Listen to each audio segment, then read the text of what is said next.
सभी को मेरा प्रणाम। मैं नीतू गरुड़िया महाअवतार फाउंडेशन के इस मंच में आप सभी का स्वागत करती हूँ। आज हमारे साथ सुनील सर है। सुनील सर हमारी ध्यान और ज्ञान की यात्रा को आगे लेके जाएंगे। सर आपका बहुत बहुत स्वागत है। पहले धन्यवाद। अपन ध्यान धन्यवाद। करेंगे सर, या फिर आप ज्ञान की यात्रा चालू करेंगे? पहले आपको जैसा ठीक लगे। यस अच्छा, सर। पहले ध्यान कर लेते। हाँ, पहले ध्यान कर ले। ठीक है, ओके सर। पहले ध्यान कर। ओके।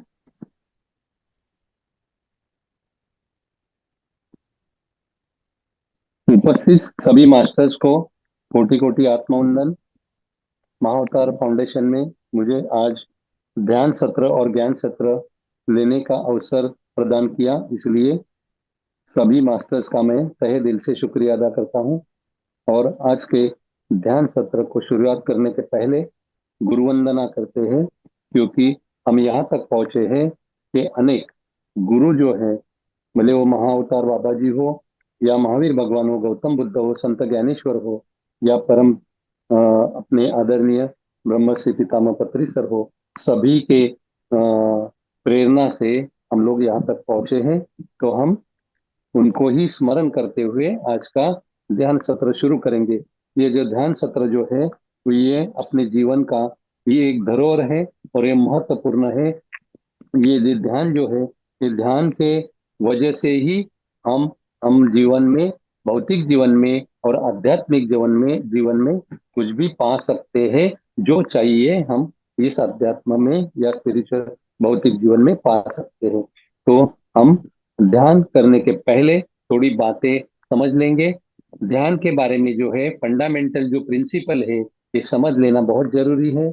कुछ भी नहीं बोलना, कुछ भी नहीं सोचना, कुछ भी नहीं करना और कुछ भी नहीं चाहना, ये चार बातें अगर आप ध्यान में लेंगे, तब आपको आपकी जो नींव जो है ध्यान की, वो एकदम मजबूत और पक्की हो जाएगी।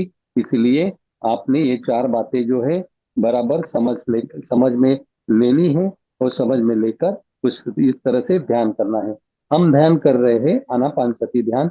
ध्यान के अनेक प्रकार है, मगर ये जो आनापानसति जो ध्यान जो है, ये ध्यान हम क्यों करना है कि इसके इतना सहज सुंदर और सुलभ ध्यान जो है ना, वो बहुत कोई नहीं है। इसलिए हम बिगिनर्स हो या आप एक्चुअली वर्षों से ध्यान कर रहे हो, तो ये ध्यान जो है ना, आपको ये ध्यान आपको आगे ऊंचाई तक लेके जाने वाला है। तो हम शुरू करते हैं आनापानसति ध्यान।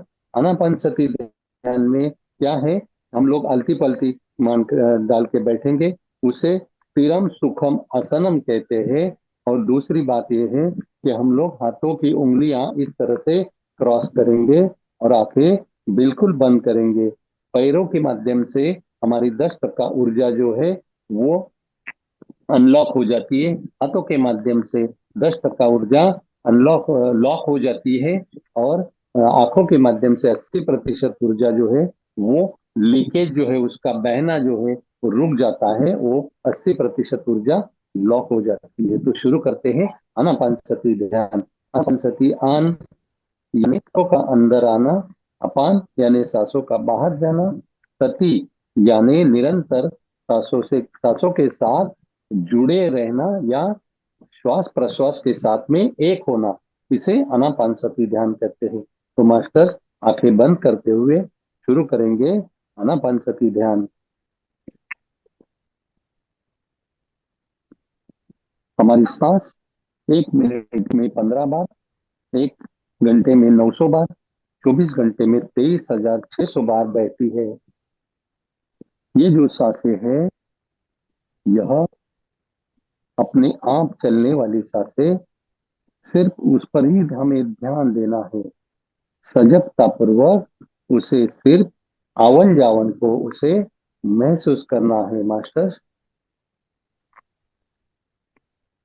अंदर आने वाली सांस, बाहर जाने वाली सांस,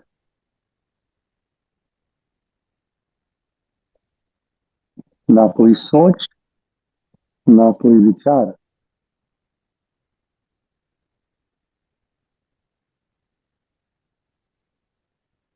यही सांस हमारी परम मित्र है,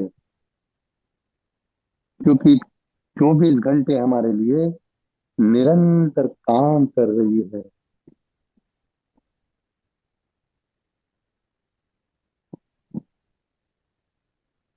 सांस है, इसलिए हमारे अंदर शिव तत्व है। सांस नहीं तो शरीर शव बन जाता है।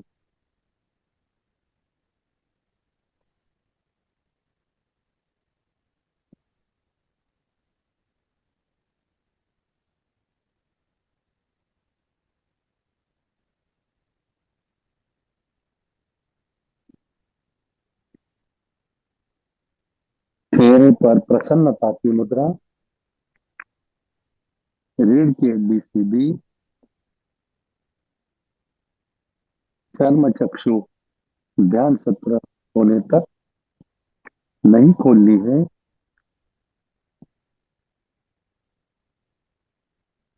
चर्म चक्षु बंद होते ही मन चक्षु खुलते हैं। तो मन चक्षु के माध्यम से सिर्फ सांसों को महसूस करना है मास्टर्स।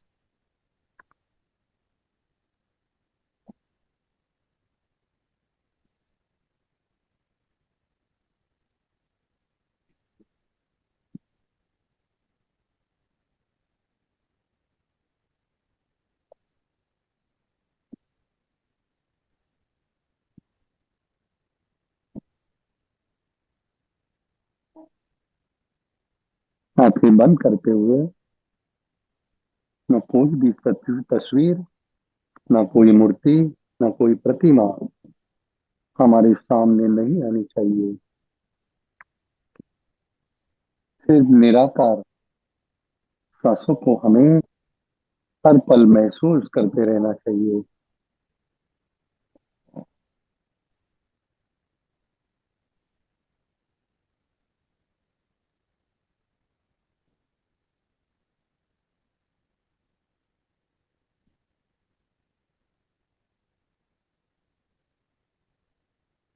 न वा सप्तधातु न वा पञ्चकोश,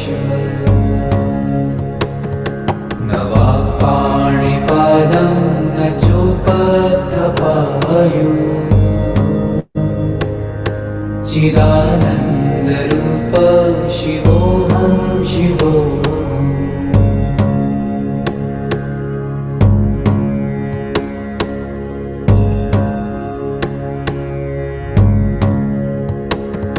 न मे द्वेषरागौ न मे लोभमोहौ।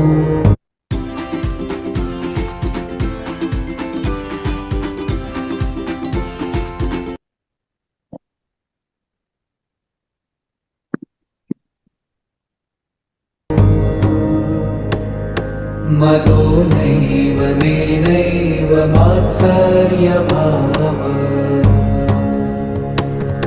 न धर्मो न चार्थो न कामो न मोक्षः। चिदानन्दरूप शिवोऽहं शिवोऽहम्।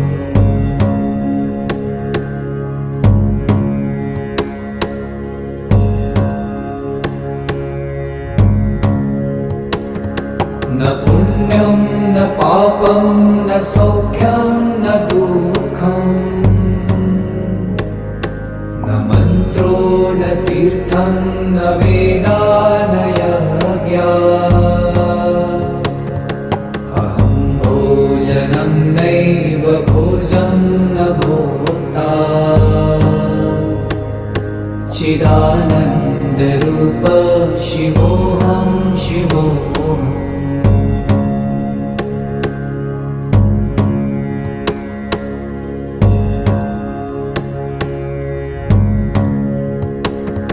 न मृत्युर्न शङ्का न मे जातिभेद। पिता नैव मे नैव माता न जन्म। न बन्धुर्न मित्रं गुरुर्नैव शिष्यम्। चिदानन्दरूप शिवोऽहं शिवोऽहम्।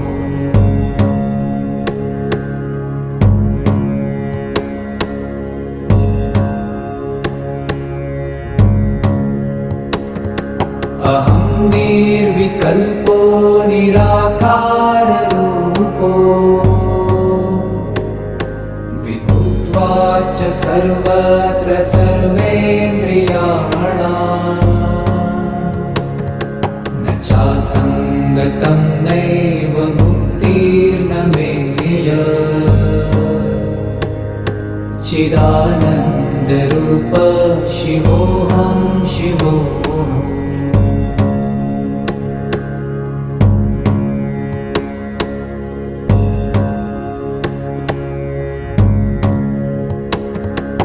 मनोबुद्धि अहङ्कार चित्तानि नाहम् न च श्रोत्रजिह्वे न च घ्राणनेत्रे न च व्योमभूमिर्न तेजो न वायु चिदानन्दरूप शिवोऽहं शिवोऽहम्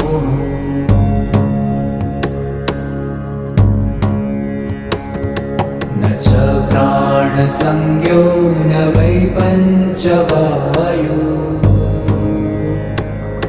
न वा सप्तधातु न वा पञ्चकोश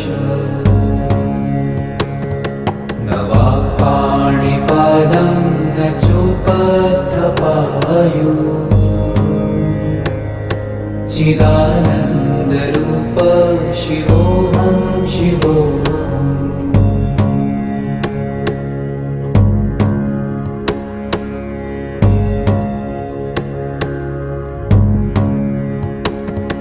न मे द्वेषरागौ न मे लोभमोहौ मदो नैव मे नैव मात्सर्यभावः न धर्मो न चार्थो न कामो न मोक्षः चिदानन्दरूप शिवोऽहं शिवोऽहम्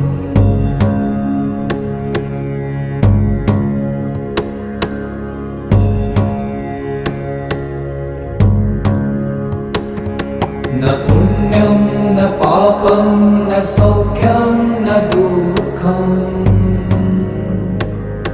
न मन्त्रो न तीर्थं न वेदा न यज्ञा अहं भोजनं नैव भोजं न भोक्ता चिदानन्दरूप शिवोऽहं शिवोऽहम्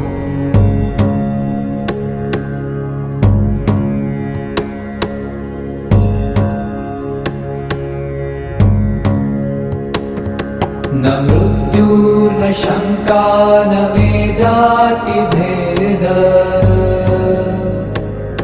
पिता नैव मे नैव माता न जन्म न बन्धुर्न मित्रं गुरुर्नैव शिष्यम् चिदानन्दरूप शिवोऽहं शिवोऽहम्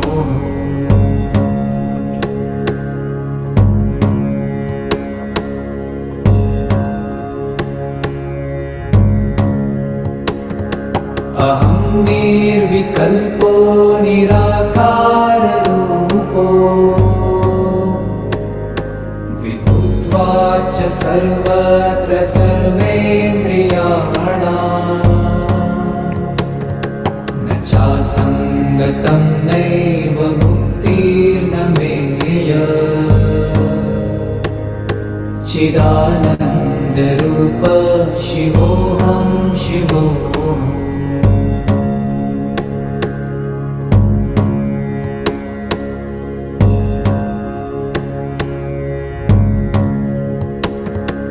मनोबुद्धि अहङ्कार चित्तानि नाहम् न च श्रोत्रजिह्वे न च घ्राणनेत्रे न च व्योमभूमिर्न तेजो न वायु चिदानन्दरूप शिवोऽहं शिवोऽहम्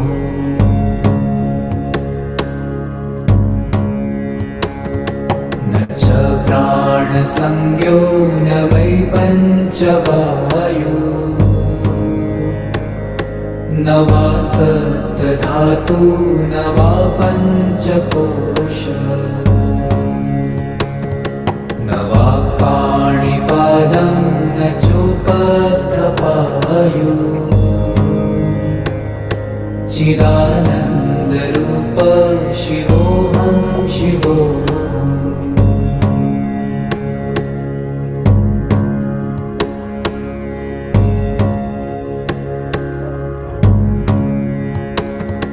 न मे द्वेषरागौ न मे लोभमोहौ मदो नैव मे नैव मात्सर्यभावः न धर्मो न चार्थो न कामो न मोक्षः चिदानन्दरूप शिवोऽहं शिवोऽहम्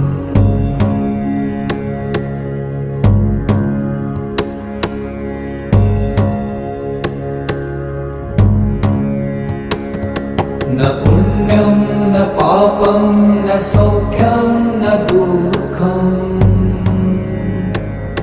न मन्त्रो न तीर्थं न वेदा न यज्ञा अहं भोजनं नैव भोजं न भोक्ता चिदानन्दरूप शिवोऽहं शिवोऽहम्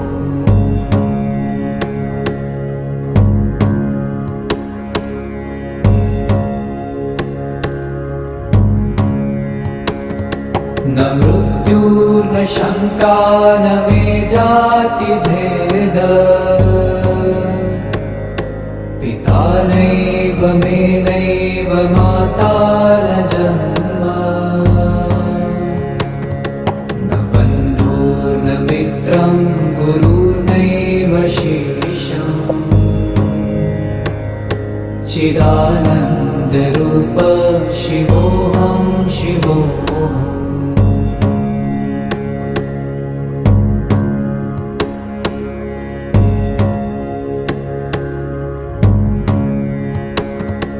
अहं निर्विकल्पो निराकाररूपो विभुत्वाच्च सर्वत्र सर्वेन्द्रिया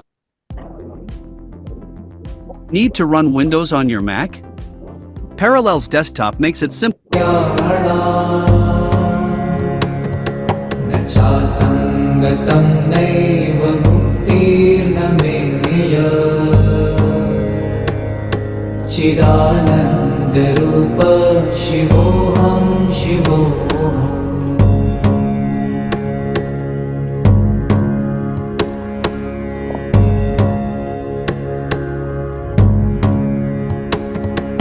मनोबुद्धि अहङ्कार चित्तानि नाहम् न च श्रोत्रजिह्वे न च घ्राणनेत्रे न च व्योमभूमिर्न तेजो न वायु चिदानन्दरूप शिवोऽहं शिवोऽहम्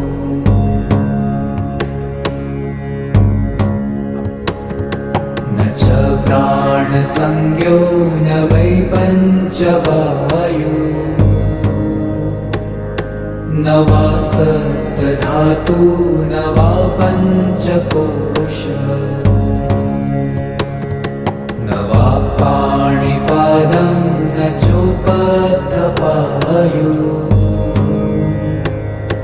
चिदानन्दरूप शिवोऽहं शिवोऽहम्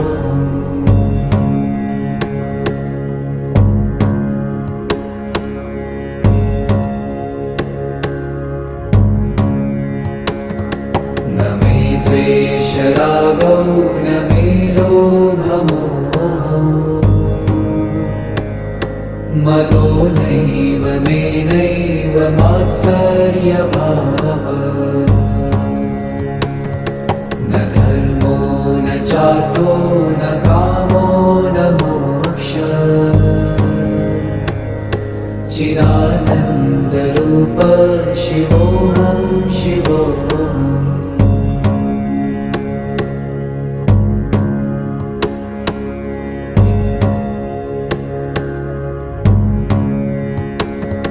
न पुण्यं न पापं न सौख्यं न दुःखम् न मन्त्रो न तीर्थं न वेदा न यज्ञा अहं भोजनं नैव भोजं न भोक्ता चिदानन्दरूप शिवोऽहं शिवोऽहम्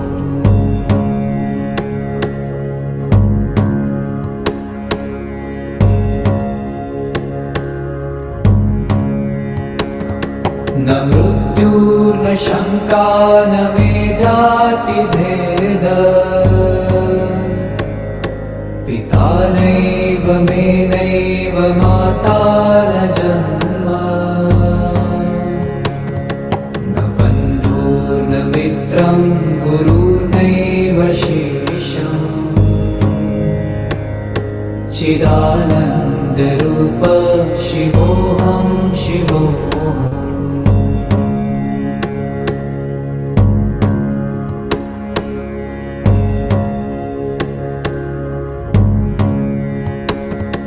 अहं निर्विकल्पो निराकाररूपो विभूत्वाच्च सर्वत्र सर्वेन्द्रियाणाम् न चासङ्गतं नैव मुक्तिर्न मेय चिदानन्दरूप शिवोऽहं शिवोऽहम्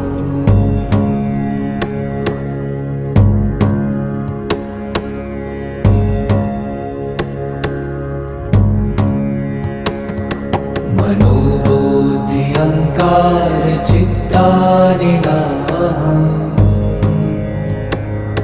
न च श्रोत्रजिह्वे न च घ्राणनेत्रे न च व्योमभूमिर्न तेजो न वायु चिदानन्दरूप शिवोऽहं शिवोऽहम्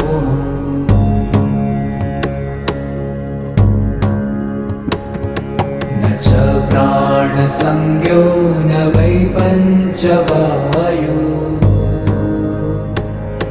न वा सप्तधातु न वा पञ्चकोश न वा पाणिपादं न चोपस्थपायु चिदानन्दरूप शिवोऽहं शिवोऽहम्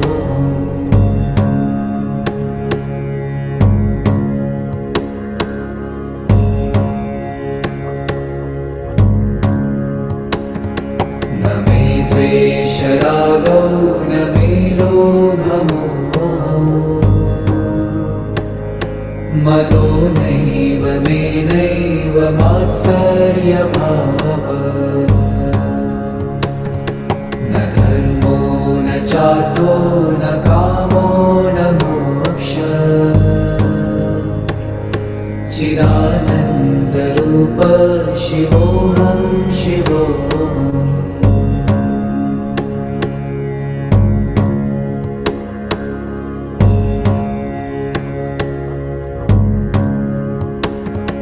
न पुण्यं न पापं न सौख्यं न दुःखम् न मन्त्रो न तीर्थं न वेदा न यज्ञा अहं भोजनं नैव भोजं न भोक्ता चिदानन्दरूप शिवोऽहं शिवोऽहम्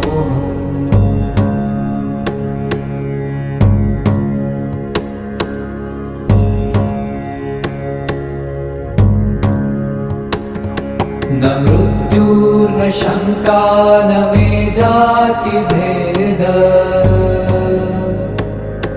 पिता नैव मे नैव माता न जन्म न बन्धुर्न मित्रं गुरुर्नैव शिष्यम् चिदानन्दरूप शिवोऽहं शिवोऽहम्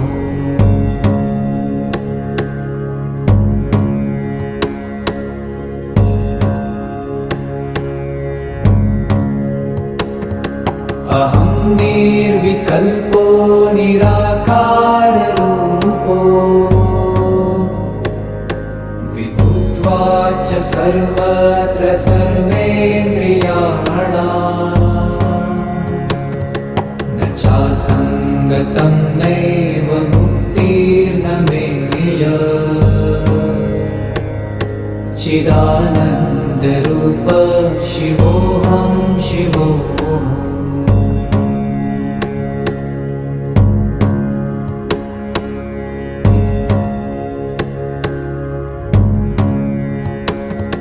मनोबुद्धि अहङ्कार चित्तानि नाहम् न च श्रोत्रजिह्वे न च घ्राणनेत्रे न च व्योमभूमिर्न तेजो न वायु चिदानन्दरूप शिवोऽहं शिवोऽहम्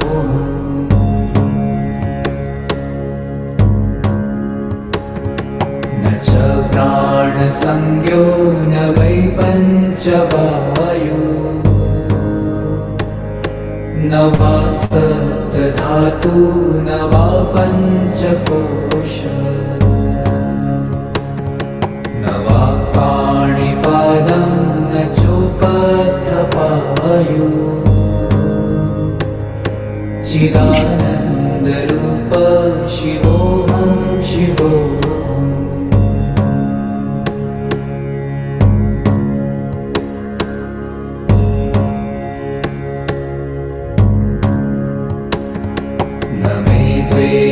रागौ न मे लोभमोहौ मदो नैव मे नैव मात्सर्यभाव न धर्मो न चार्थो न कामो न मोक्ष चिदानन्दरूप शिवोऽहं शिवोऽहम्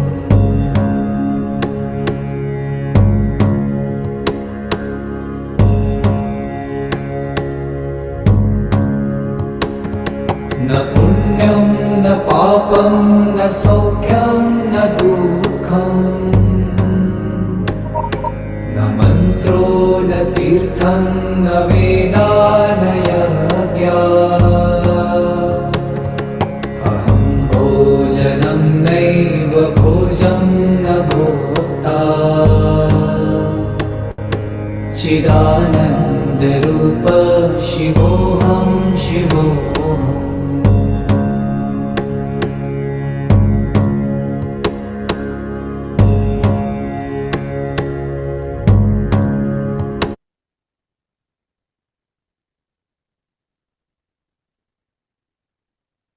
धीरे धीरे अपना ध्यान अपनी वातावरण की तरफ सजग हो जाइए।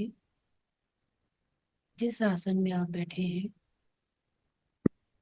ऊपर सजग हो जाइए, अपने शरीर की तरफ सजग हुए।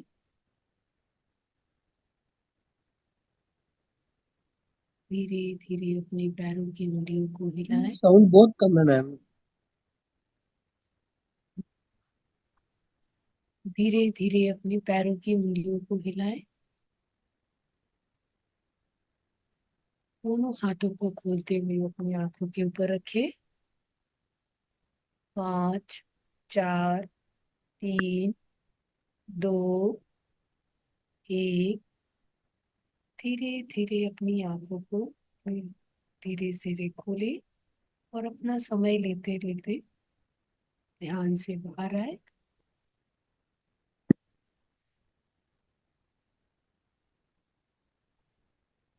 ग्रैटिट्यूड करें पत्री जी को, महाअवतार बाबा को, अपने शरीर को, अपने मन को, जिन्होंने भी साथ दिया, अपने गुरुजन को।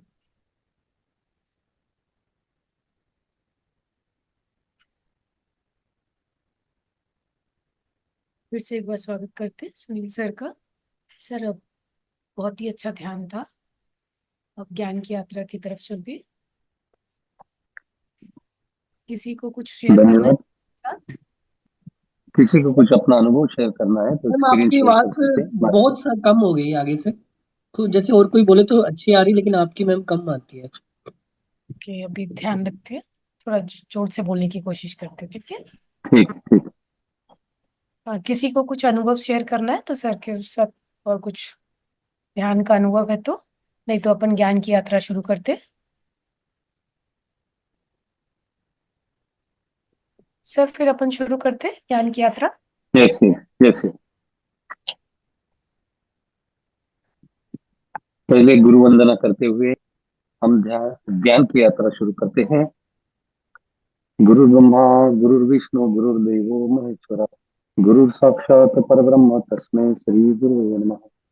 ब्रह्मानंदं परमसुखदं केवलं ज्ञानमूर्तिं द्वन्द्वातीतं गगनसदृशं तत्त्वमस्यादिलक्ष्यम् एकं नित्यं विमलमचलं सर्वादिसाक्षिभूतं भावातीतं त्रिगुणरहितं सद्गुरुं तं नमामि। सद्गुरुं तं नमामि। सद्गुरुं तं नमामि। इस ब्रह्मांड के सभी महात्माओं को कोटि कोटि आत्मवंदन करते हुए आज हम हमारे ज्ञान सत्र का विषय जो है यह राधा कृष्ण है। राधा कृष्ण यह विषय इसलिए मैं प्रस्तुत कर रहा हूं क्योंकि हमें आध्यात्मिक जीवन में अगर विकास करना है, हमें आगे बढ़ना है तो राधा कृष्ण की जीवनी समझनी होगी। राधा कृष्ण की जीवनी क्यों समझनी होगी? क्योंकि इनकी जीवन से ही हमें जो प्रेम भाव जो है वो हमारे जीवन में उजागर होता है। क्योंकि कृष्ण जो है यह पूरे ब्रह्मांड का विश्व नायक है और प्रथम जगत गुरु है। इसलिए कहते हैं वसुदेव सुतम देवम कंस चाणूर्यमर्दनम देवकी परमानंदनम कृष्णम वंदे जगत गुरु। कृष्ण जो है भगवान कृष्ण यह दो दश अवतार है महाविष्णु के, उसमें से आठवां अवतार है। भगवान विष्णु ने जो उसके पहले सात अवतार लिए, वो सातवां अवतार था मर्यादा पुरुषोत्तम प्रभु राम का। मगर पूर्ण पुरुषोत्तम जो है यह भगवान कृष्ण है। इसलिए हमें भगवान कृष्ण को जो है यह लीला जो है उसकी सुननी चाहिए, पढ़नी चाहिए और उसका हमें डाल दो, बड़े में खाली है। सर, भगवान कृष्ण का चरित्र जो है हमें बार बार इसलिए सुनना चाहिए क्योंकि चरित्र जो है हमें बहुत कुछ सिखाता है। क्योंकि ये पूर्ण पुरुषोत्तम का चरित्र है। हमें पूर्णत्व की दिशा में, अपूर्ण से पूर्णत्व की दिशा में अगर जाना है तो भगवान कृष्ण को हमें जानना होगा, समझना होगा, पहचानना होगा। क्यों? क्योंकि वो पूर्ण पुरुषोत्तम है। इसलिए अभी जो शंकराचार्य जी का हम लोगों ने अष्टक लगाया था, वो शंकराचार्य भी यही कहते हैं कि हम अपूर्ण से पूर्णत्व की ओर जा रहे हैं, हमें जाना ही चाहिए और पूर्णत्व की यात्रा हम इसी जन्म में और इसी जीवन में पूरी करनी चाहिए।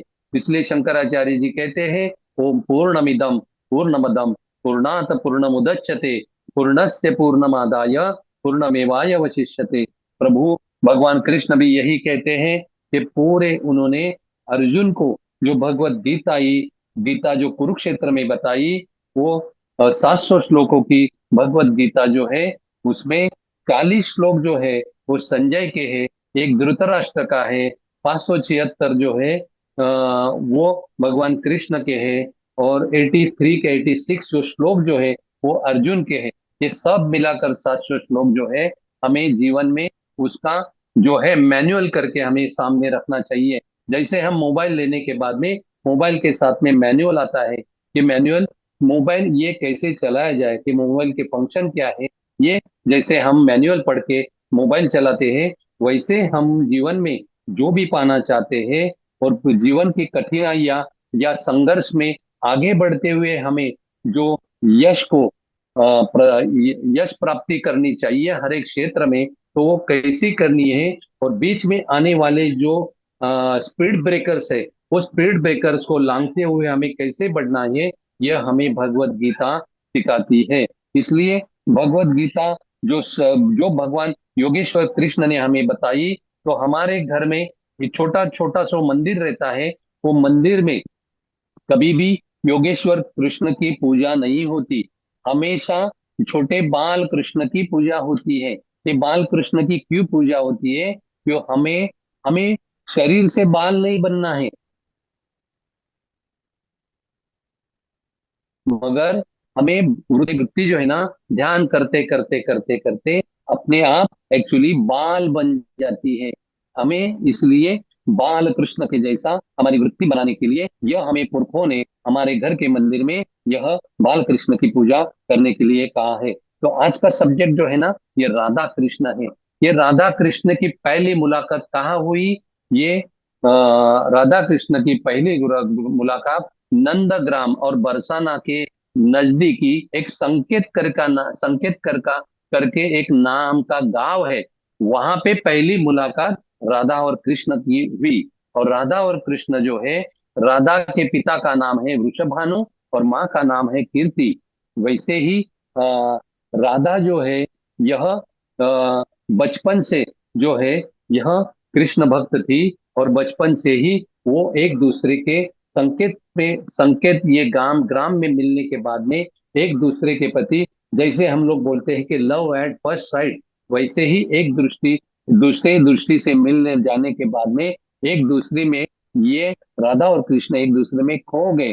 राधा जो है कृष्ण से सिर्फ 6 साल बड़ी थी, और कृष्ण जो है 6 साल राधा से छोटे थे। और राधा और कृष्ण जो है ना, यह हमेशा वृषभान में ब्रह्मवृत्त नाम की एक पहाड़ है, वो पहाड़ में है ना, उनका हमेशा मिलना होता था।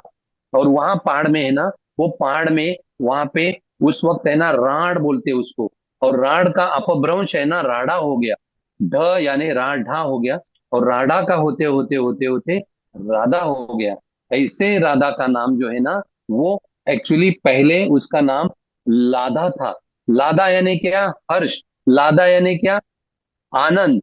लादा यानी क्या? मोद। यानी लादा का भी राधा, यह जो है ना, अपभ्रंश होकर लादा का राधा हो गया। वैसे जैसे पहाड़ का नाम राढ़ा था, वो राढ़ा का जैसे राधा हो गया, वैसे ही यह राधा कृष्ण की कहानी समझते वक्त हमें ये विचार, हमें जो इनकी मिलन कहाँ हुआ, ये इनकी मुलाकात कहाँ हुई, ये मुलाकात होने में क्या कारण है, और राधा की शादी हुई क्या नहीं? राधा की शादी तो हुई थी, मगर राधा की शादी का जो एक रहस्य है, ये रहस्य आज अपने सामने सभी के सामने में उजागर करना चाहता हूँ। राधा का जो ब्याह हुआ ना, वो अयन घोष का नाम का एक लड़का था, और अयन घोष के साथ में है ना, राधा की शादी हुई। ये अयन घोष है ना, माँ यशोदा का है ना, ये कजिन ब्रदर था माँ यशोदा का, और उसके साथ में राधा की शादी हुई।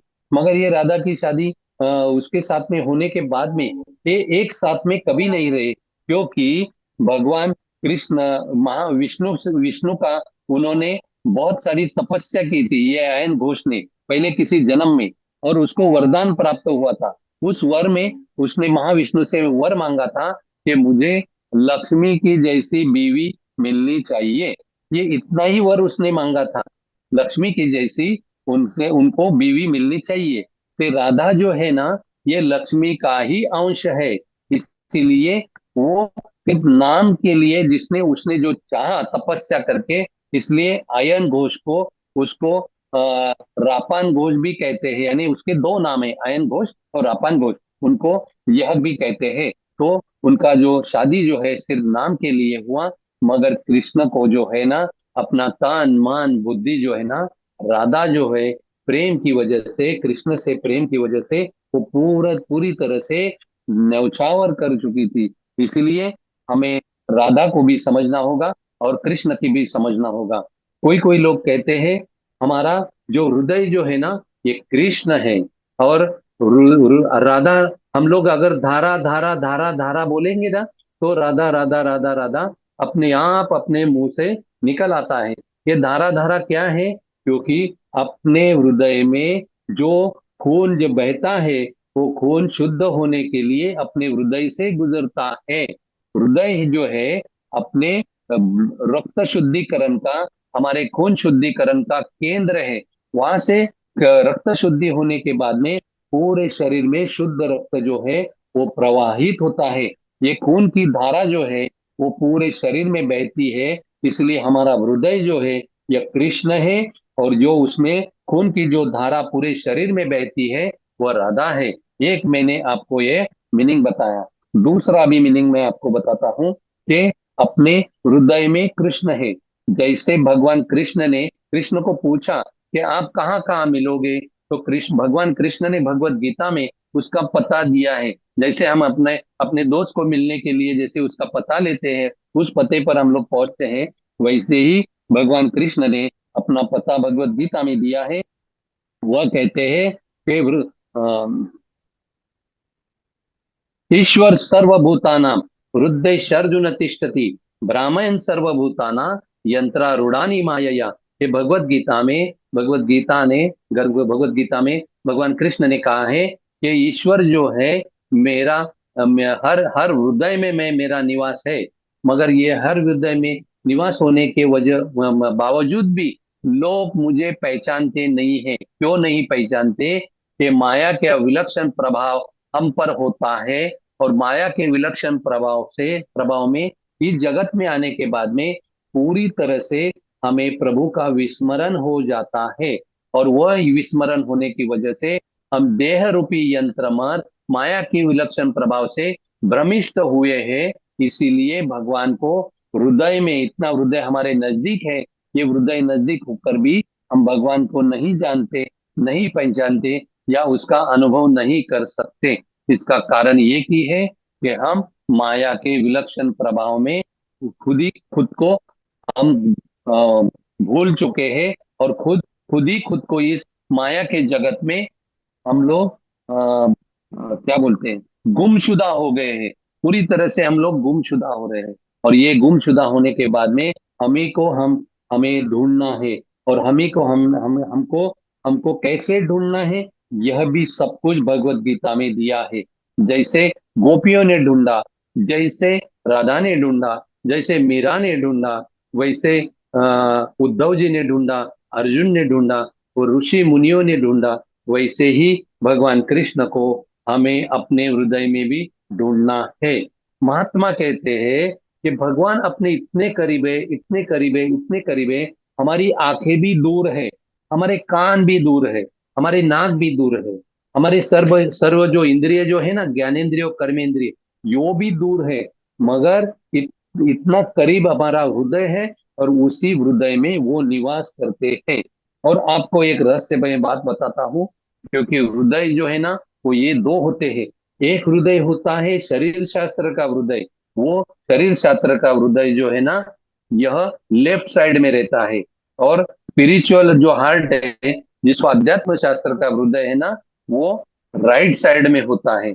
और भगवत प्रभु जो निवास करते हैं ना, तो एक मेरी दोस्त थी नर्स, उसको मैंने बोला कि एक हृदय के ऑपरेशन करने वाले डॉक्टर से पूछ लेना कि भगवान कृष्ण ने पता तो दिया है कि हृदय में मैं निवास करता हूँ, तो आप तो हर रोज कितने सारे ऑपरेशन करते हो हृदय के, तो आपको हृदय में कभी दिखा क्या भगवान प्रभु? आपको कभी उसका दर्शन हुआ क्या? तो वो डॉक्टर जो है ना हंसने लगे, यानी उन्होंने यह बात सीरियसली ले ली।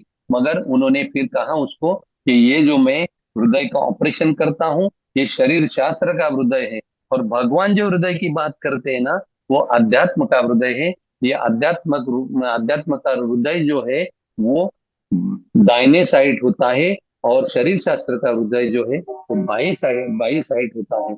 इसीलिए उसे अगर जानना है, पहचानना है, उसका अनुभव करना है, तो हमें चार प्रकार की आंखें चाहिए। ये चार प्रकार की आंखें कौन सी होती है? एक आंख को कहते हैं कर्म चक्षु, दूसरे आंख को कहते हैं मनोचक्षु, तीसरे आंख को कहते हैं दिव्य चक्षु, और चौथे आंख को कहते हैं ज्ञान चक्षु। तो ये चार प्रकार से हम भगवान को जान सकते हैं, पहचान सकते हैं। मगर अनुभव के लिए भगवान को ज्ञान चक्षु ही खुलने चाहिए। अगर ज्ञान चक्षु नहीं खुलेंगे ध्यान करते करते करते करते, कब हम जाकर हम लोग क्या है, आ, दो प्रकार की प्रभु की जो प्रकृति है, वो प्रकृति अपरा प्रकृति होती है, दूसरी परा प्रकृति होती है। ये परा प्रकृति के परे मेरा निवास है, यह भी उन्होंने पता भगवत गीता में प्रभु ने दिया है। जैसे हम लोग किसी को कहेंगे आप कहाँ रहते, इंदौर में, तो हम आगे चल के पूछते इंदौर में कहाँ रहते, फलाना फलाना, जो फलाना सिटी है या फलाना स्टेशन है, उसकी गली है, गली में ये अपार्टमेंट है। ऐसे जैसे हम लोग डीप में जाके जैसे हमारे दोस्तों को पता पूछते हैं, वैसे ही डीप में जाके पता पूछने के बाद में भगवान कृष्ण यह कहते हैं कि इंद्रिय के परे मन है, मन के परे बुद्धि है, और बुद्धि के परे मेरा निवास है। अभी हम लोगों ने जो शिवोहम शिवोहम करके शंकराचार्य जी का जो अष्टक ये किया ना, तो उसमें भी उन्होंने कहा है कि हम शरीर नहीं है, हम मन नहीं है, हम चित्त नहीं है, हम बुद्धि नहीं है, हम कुछ भी नहीं है। तो हम क्या है, यही हमें ढूंढना है। और यही ढूंढने के लिए आज का जो टॉपिक है, मैंने राधा कृष्ण इसलिए लिया है कि राधा कृष्ण के बगैर नहीं रह सकती, कृष्ण राधा के बगैर नहीं रह सकता। इसलिए पत्री सर भी कहते हैं कि ध्यान बिगर ज्ञान नहीं, और ज्ञान बिना मुक्ति नहीं, और मुक्ति तक पहुंचने के लिए हमें ज्ञान होना जरूरी है। और ये ध्यान जो है ना, वो ज्ञान के लिए करते हैं, ध्यान ज्ञान पाने के लिए करते हैं। मगर ये ज्ञान दो प्रकार का होता है। एक ज्ञान होता है, ध्यान के पहले जो ज्ञान होता है उसे इंफॉर्मेटिव ज्ञान बोलते हैं, उससे सिर्फ इंफॉर्मेशन मिलती है। मगर ध्यान के बाद में जो हमें ज्ञान मिलता है उससे एक्सपीरियंशियल, यानी उसे अनुभव का ज्ञान कहते हैं। तो हमें अनुभव का ज्ञान पाने के लिए प्रयास करना है। इसीलिए हमें ये साधना, उपासना और ध्यान करने के लिए कहा है। वो ध्यान किस लिए करना चाहिए? क्योंकि हम ध्यान किए बगैर हमारे चर्म चक्षु बंद करते हुए मन चक्षु तक नहीं पहुंच सकते। मन चक्षु जब बंद हो जाते हैं तो दिव्य चक्षु खुलते हैं।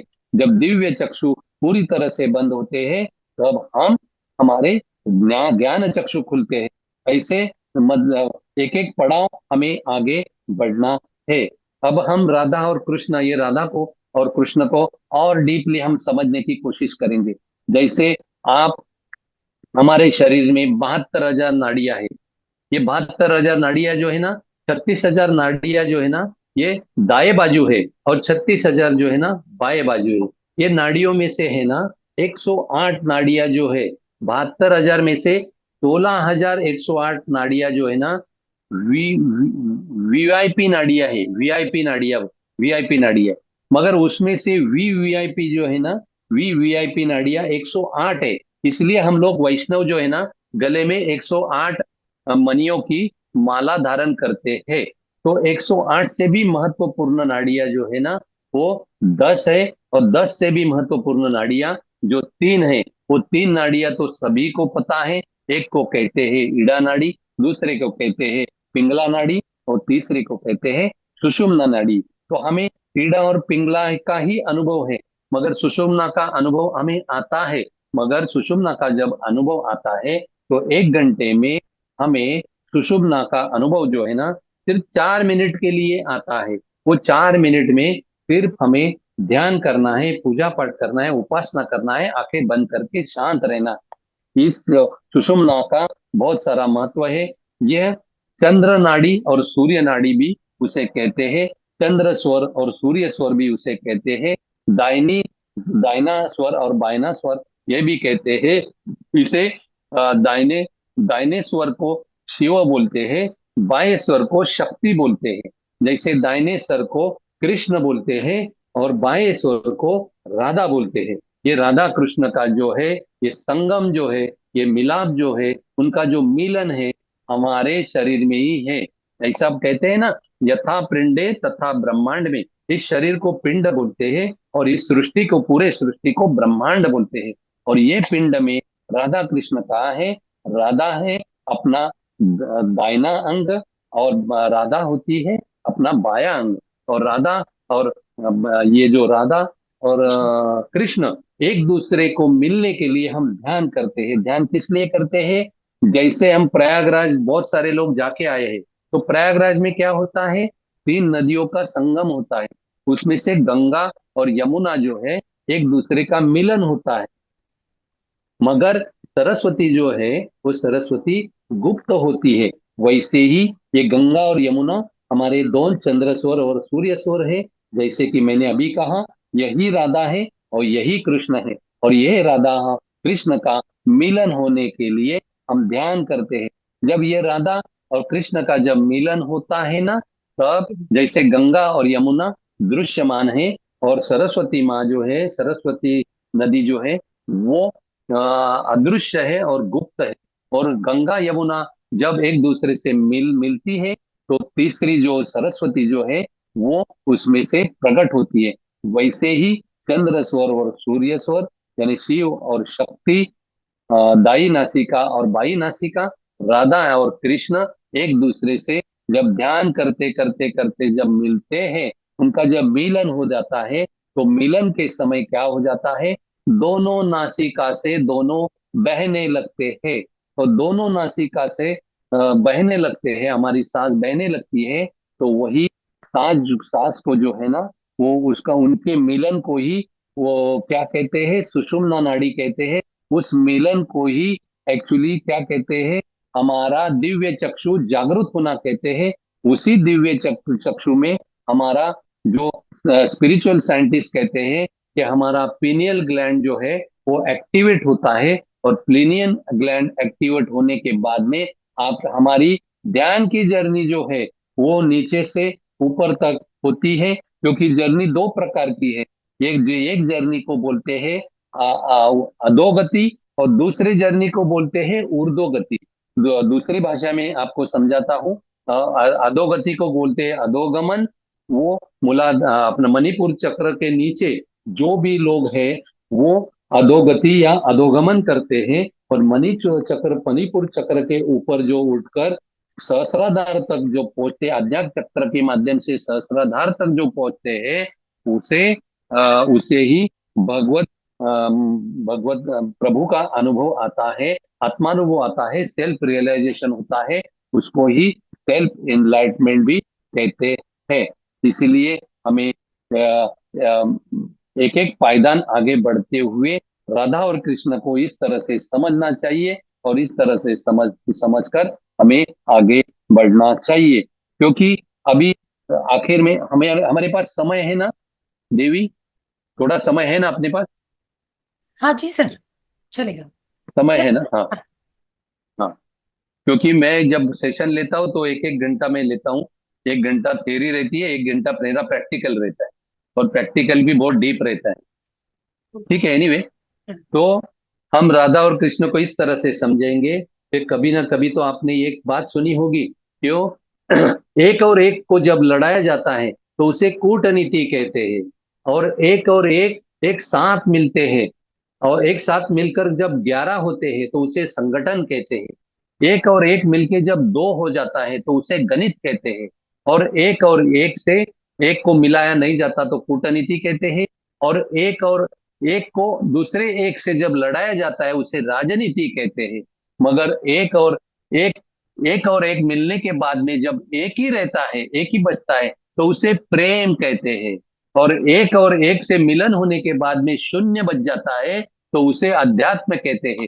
यही मैं राधा कृष्ण का जो आज सेशन लिया, तो उसका कारण ही यही था। क्योंकि राधा और कृष्ण जो है यह प्रेम की मूर्ति है, और यह प्रेम हमें हमारे जीवन में उजागर होना चाहिए ध्यान के माध्यम से। इसलिए सभी संतों ने है ना तीन प्रकार की भक्ति की। एक प्रकार किया साकार भक्ति, जैसे हम प्रतिमा या फोटो या मूर्ति की पूजा करते हैं उसे साकार भक्ति कहते हैं।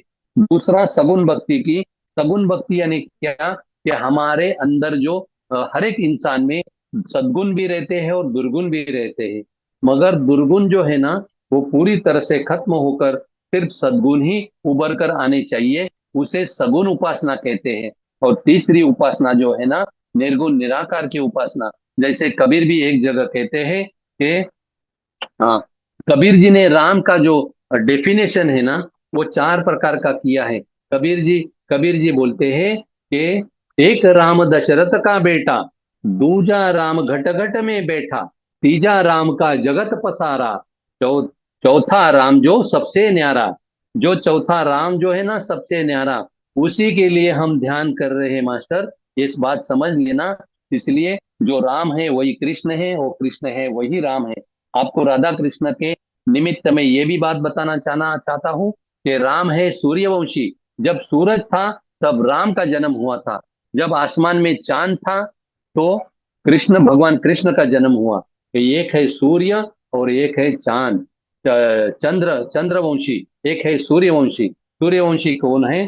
राम है। और चंद्रवंशी कौन है? भगवान कृष्ण है। इसलिए हम क्या बोलते हैं, हमारे महाराष्ट्र में सभी लोग लोग क्या बोलते हैं? राम कृष्ण हरि बोलते हैं। राम यानी ब्रह्मा, और कृष्ण यानी क्या? विष्णु। और हरि यानी क्या? आनंद। राम कृष्ण की जब मुलाकात हो जाती है एक दूसरे से, उससे से क्या होता है? आनंद का फाउंटेन जो है, आनंद का वाटरफॉल जो है, वो उसकी कृपा का जो आनंद का जो वर्षा जो है, वो हमारे ऊपर बहती है। और उसी वर्षा में बहने के लिए ही हम यह उपासना, साधना और ध्यान करते हैं। ध्यान के बारे में जितना बोलूं उतना कम है। पूरी रात भर मैं कभी कभी 4 4 5 5 घंटे पूनम की रात एक जगह बोलता हूँ, तो ध्यान के बारे में और ज्ञान के बारे में सब कुछ बताता हूँ। इतना डिटेल में बताता हूँ कि जिंदगी में कभी किसी ने सुना नहीं होगा। अब इस ब्रह्मांड का कोई भी महात्मा इतना डिटेल में आपको जूम पे तो नहीं बोल सकता। फिर भी यहाँ पे समय की पाबंदी है, समय का जो है वो बैरियर है, इसलिए मैं ज्यादा नहीं बात करूंगा। तो आपको यह आज का ध्यान जो है, यह मैं राधा कृष्ण के माध्यम से जितनी ज्यादा कोशिश मेरी थी, वो कोशिश समझाने की मैंने कोशिश की। राधा के बारे में क्या कहते हैं कि राधे राधे रटते चलो आएंगे बिहारी। राधा अगर चंदा है तो चकर है बिहारी। राधा रानी अगर मिश्री है तो स्वाद है बिहारी। राधा रानी गंगा है तो धार है बिहारी। राधा रानी तन है तो प्राण है बिहारी। राधा मेरी गोरी तो सावरे है बिहारी। राधा रानी भोली भाली चंचल है बीमारी बिहारी। इसलिए राधा रानी मुरली तो उसकी तान है बिहारी। ये राधे राधे रटते चलो तो आएंगे बिहारी। राधा राधा है ने क्या है? हमारा शरीर है ना, ये कृष्ण है। और उसमें बहने वाली सांसों की धारा जो है ना, यही हमारी राधा है। इसीलिए हम सांसों के ऊपर ध्यान देते देते हम लोग ध्यान करते हैं। क्योंकि सांस हमारी जो है ना, 1 मिनट में 15 बार बहती है, और 1 घंटे में 900 बार बहती है। पूरे 24 घंटे में 21,600 बार बहती है। तो ये जो है सांसों की गति और सांसों का जो ये है संख्या जो है, सांसों में आने वाले जो विचार है उसकी संख्या और गति, ये कम कब होती है? जब हम लोग सजगता पूर्वक सांसों की आवन जावन को सजगता पूर्वक जब उसे महसूस करते हैं। और हमारे सांसों का जो ये है, सांस जो धारा है, सांसों की धारा है, वो धारा जो अखंड बहने वाली धारा है, यही धारा का मैंने पहले शुरुआत में ही बताया। यही धारा धारा धारा धारा सजगता पूर्वक जिस धारा पर आप जब बिल्कुल सजगता पूर्वक उसे महसूस करेंगे हल पल, तो वही धारा आपके जीवन में यह धारा राधा बन जाएगी। और वो राधा का आपको अनुभव आ जाएगा। और जब राधा, जहाँ राधा है वह कृष्ण है, जहाँ कृष्ण है वह राधा है। इसलिए भगवान कृष्ण कहते हैं कि 3 श्लोक मेरे हमेशा ध्यान में रखो। ये 3 श्लोक बहुत ही महत्वपूर्ण है भगवान को शरण जाने के लिए। पहला श्लोक में दोहराता हूं। वो भगवान कहते हैं, सर्वधर्मान परित्यज्य मामेकम शरणम ब्रज अहं त्वा सर्व पापेभ्यो मोक्षयिष्यामि मा शुचा। यानी मेरे मुझे से शरण जाना है, ये श्लोक में भगवान कृष्ण कहते हैं। तो श्लोक में ये भगवान कृष्ण ने कहने के बाद में तो शरण कैसे जाना है, ये दूसरे श्लोक में कहते हैं कि भगवान कृष्ण ने अर्जुन को बहुत सारी रहस्यमय बातें कही।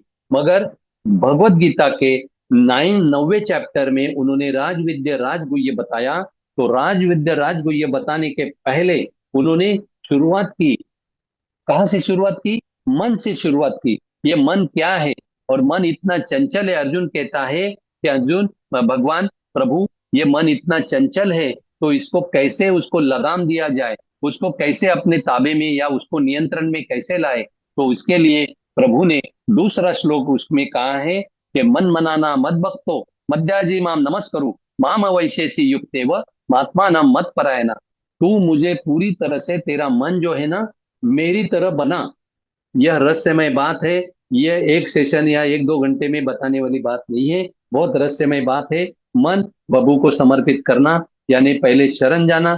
शरण कैसे जाना? मन के माध्यम से जाना। और तीसरा है, शरण जाते मन के माध्यम से मन ही प्रभुमय बनाकर जब हम लोग अनन्य हो जाते हैं, तो प्रभु कहते हैं कि अनन्य चिंतो यंतो मां ते जना पर्युपासते तेषाम नित्य युक्ताना योगक्षेम वहाम्य हम। तू जब अनन्य हो जाएगा ना, तो तेरे पूरा, जैसे अर्जुन के रथ का लगाम मैंने जैसे मेरे हाथों में लिया था, वैसे ही तेरे पूरे जीवन का जो लगाम जो है ना, यानी रिमोट कंट्रोल, आज के भाषा में क्या बोलेंगे उसको, रिमोट, ये पूरे मेरे हाथ में आ जाएगा। और पूरा जो है ना, तेरा योग शोम जो है ना, वो मैं चलाऊंगा। तो आज ये मेरे वाणी को मैं विराम देना चाहूंगा, क्योंकि समय की मर्यादा के अनुसार मैं चलना चाहता हूँ। अभी हमारा ज्ञान सत्र भी, यहाँ पे मैं मेरे वाणी को विराम देता हूँ, और राधा कृष्ण को आज की ध्यान सेवा और ज्ञान सेवा जो है वो समर्पित करता हूँ। महावीर भगवान, गौतम बुद्ध, सभी ब्रह्मांड के योगी, ऋषि, जपी, तपी, मुनि, योग, महर्षि, राजर्षि, ब्रह्मर्षि और सभी सत्पुरुषों के चरणों में यह आज की ध्यान और ज्ञान सेवा समर्पित करता हूँ। और आप सभी को आत्मवंदन करते हुए मैं मेरी वाणी को अर्ध विराम देता हूँ। धन्यवाद, धन्यवाद, धन्यवाद। Thank you sir. अगर किसी का कोई प्रश्न है तो आप सर से पूछ सकते हैं। मैडम मेरा एक क्वेश्चन है। हाँ बोलिए यस रमेश। यस। हाँ सर, मेरा क्वेश्चन ये है कि ये जो राधा का अस्तित्व जो है, ये भगवान ने खुद हाँ, तो नहीं क्रिएट किया हुआ। राधा का अस्तित्व जो है, मैंने बताया हाँ, कि राधा, ये राधा का देखो, जो भगवान ने खुद अपने आप क्रिएट करके राधा को बनाया, क्या ऐसा है? देखिए, जब एक्चुअली एकदम डीप जाकर आप ये करेंगे ना, तो हम्म, मैं कहूंगा कृष्ण यह पुरुष है, राधा यह प्रकृति है। और प्रकृति है ना, उसका जन्म जो है ना पुरुष के माध्यम से ही होता है। पुरुष के अलावा प्रकृति जन्म नहीं ले सकती। और प्रकृति ही सृष्टि रचयिता है, और प्रकृति ही पुरुष का आधार लेते हुए पूरे सृष्टि का निर्माण करती है। तो इस उत्तर में आपको यह, आपके प्रश्न का उत्तर मिल जाएगा। अच्छा तो प्रश्न सर। तीन प्रकार के होते हैं। एक होता है स्थूल प्रश्न, दूसरा होता है सूक्ष्म प्रश्न, और तीसरा लेवल का प्रश्न होता है अति सूक्ष्म प्रश्न। ये जो मैंने उत्तर दिया, आपका स्थूल है तो आप स्थूल लीजिए, सूक्ष्म है तो सूक्ष्म लीजिए, अति सूक्ष्म है तो अति सूक्ष्म भी मैं किसी और सेशन में आपको और डीप में इसमें बात करूंगा।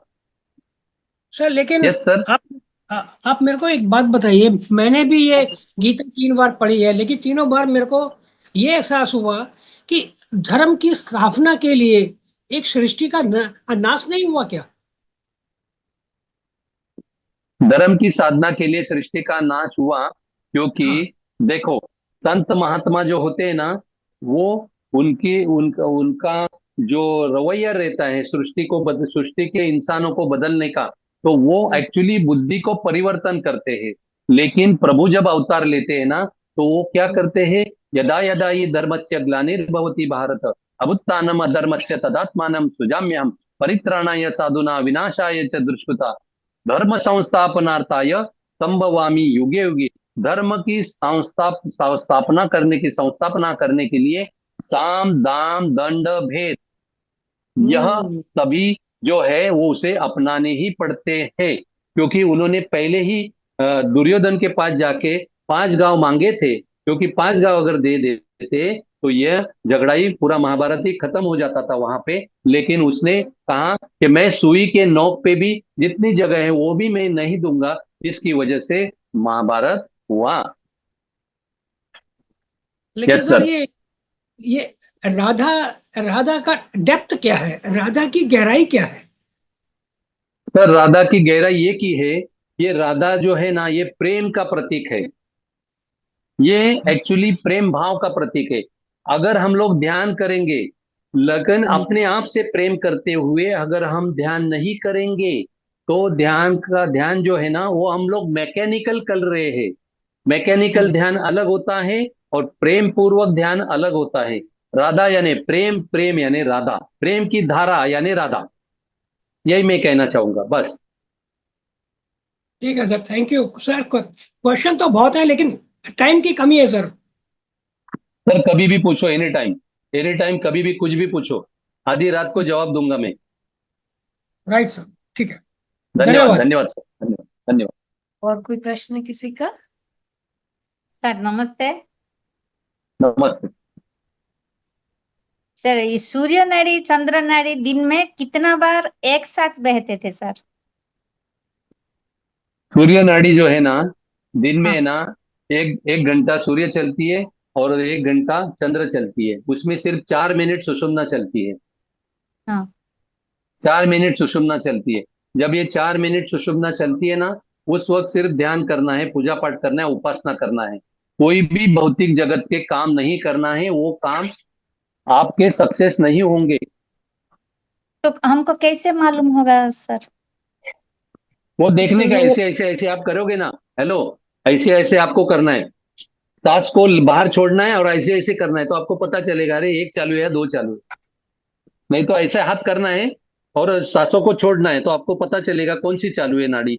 दोनों चालू है या एक ही चालू है। ऐसा हाथ करना है, नाक के, अपने नाक के बीच में। ऐसा हाथ करने से दोनों चालू है, तो दोनों की जगह आपको महसूस होगा, वायु महसूस होगा। और दोनों जगह वायु महसूस हो रहा है प्रोमिनेंटली, तो समझ जाना कि अपनी सुषुम्ना चालू है। Okay, thank you sir, thank और कभी भी आपको एक सीक्रेट बात बताता हूँ, अभी सब्जेक्ट निकला इसलिए। कभी भी आप टू व्हीलर चला रहे हो, फोर व्हीलर चला रहे हो, कोई भी व्हीकल चला रहे हो, तो सुषुम्ना नाड़ी में गाड़ी को चाबी नहीं लगाना है। क्यों? क्योंकि सुषुम्ना नाड़ी में गाड़ी को चाबी लगाने से वो गाड़ी का एक्सीडेंट हो जाता है। क्योंकि भौतिक जगत के कोई भी काम उस वक्त नहीं करना है। अगर आपकी कोई भी गलती नहीं है, फिर भी दूसरे के गलती से भी आपका एक्सीडेंट हो सकता है। ये मैंने अभी सब्जेक्ट निकला इसलिए आपको बताया। यू सर, थैंक धन्यवाद, यू। धन्यवाद। थैंक यू, थैंक यू, अच्छा थैंक यू। बताए, हमको मालूम होने वाला है। अच्छा बताए सर, ठीक। Thank you yes, yes, sir. पूछो, मौका है, अपने पास समय भी है, बोलिए। और किसी का कोई? नरेंद्र सर। सर जब ये सुषुम्ना नाड़ी चल रही होती है तो हम गाड़ी नहीं चला सकते, बट एकदम से कैसे पता चलेगा कि हमारी दोनों तरफ का चल रहा है? देखो, मैंने शुरुआत की बात की। शुरुआत में जब हम अगर कोर्ट में जा रहे हैं, तो हमारी सूर्य नाड़ी चालू होनी चाहिए। हम स्कूल में जा रहे हैं पढ़ाई करने के लिए, तो हमारी चंद्र नाड़ी चालू चाहिए। अगर दोनों चालू हैं, तो हम देख सकते हैं ना, हमारा ऐसा हाथ रख के, ऐसा हाथ रख के देख सकते हैं हमारी दोनों चालू है क्या। नहीं तो ऐसे ऐसे करके भी देख सकते हैं हमारे दोनों चालू है या एक चालू है। Okay sir. ओके, बट ये धन्यवाद, थैंक यू। थोड़ी देर के लिए चलती है ना, पूरे दिन हाँ, में? 4 मिनट के लिए, 3 से 4 मिनट के लिए 1 घंटे में चलती है। Okay sir. तो उसका भी सब्जेक्ट हाँ अलग जी। है, उसको स्वर विज्ञान हाँ। बोलते हैं। हाँ, बोलिए, बोलिए। हाँ जी। हाँ, मैं नरेंद्र शर्मा बोल रहा हूँ। हाँ, नमस्ते सर, मेरे कुछ नमस्ते। दो तीन प्रश्न हैं आपसे। हाँ, बोलिए सर। हाँ जी। पहला प्रश्न तो ये है कि जैसे हम शिवलिंग जो रहता है, जैसे आप अगर नाड़ियों के बारे में सारी चीजें बता रहे हैं, इला पिंगला सुषुम्ना सारा आपने बताया, तो जो हम्म, शिवलिंग का रहता है, तो शिवलिंग के लिए हम्म, यह माना जाता है कि हमारा जो ये सिर का जो हिस्सा है, तो यही हमारा एक हाँ, तरीके से शिवलिंग है ना। हाँ, हम्म, जो हमारा सिर है यही शिवलिंग है, और ये शिवलिंग की आकृति का ही है, और इसी के अंदर जो है कई प्रकार के जो लोकों की जो हम बात करते हैं, जैसे आपने क्या है बीच में भी एक शब्द कहा था, आपने जब हम्म, व्याख्यान दिया, कि यथा पिंडे तथा ब्रह्मांडे। तथा ब्रह्मांड, यस। जी, तो यस इसी के सर। अंतर्गत जो शिवलिंग की आकृति है वो हमारे सिर की आकृति को माना जाता है, और जो जितने भी लोक हैं, वो जो लोक हैं वो हम्म। हमारे यहाँ जो भ्रकुटी के मध्य, जिसको हम आज्ञा चक्र कहते हैं, तो आज्ञा चक्र से लेकर पीछे तक जब हम चलते हैं तो सारे के सारे लोक जो हैं वो यही इसी में हमारे यस सर। मस्तिष्क में ही विराजमान रहते हैं। तो इस पर मैं यस थोड़ा सर। यस आपका सर। मार्गदर्शन चाहूंगा। सर हमारे मस्तिष्क तक है ना, चक्र तो बहुत सारे हैं, मगर हम लोग है ना 7 चक्र का ही हम लोग उच्चाटन करते हैं, उसका ही अध्ययन अध्यापन करते हैं। ये 7 चक्र तो सभी को पता है, मगर जो सातवां है ना, उसे क्राउन चक्र बोलते हैं। मगर वो तो एक्चुअली यह जो 1000 पेटल का जो ये है, कमल जो है, वो वहां पे खिलता है। और जब वो खिलता है तब हम लोग क्या है, हमें एक्चुअली सेल्फ रियलाइजेशन का अनुभव आता है। तो ये सेल्फ रियलाइजेशन का अनुभव वहां हमें आने के बाद में उसे क्या होते हैं, सेल्फ एनलाइटमेंट भी कहते हैं, आत्मानुभव भी कहते हैं, और शाश्वत सत्य तक हम लोग पहुंच जाते हैं।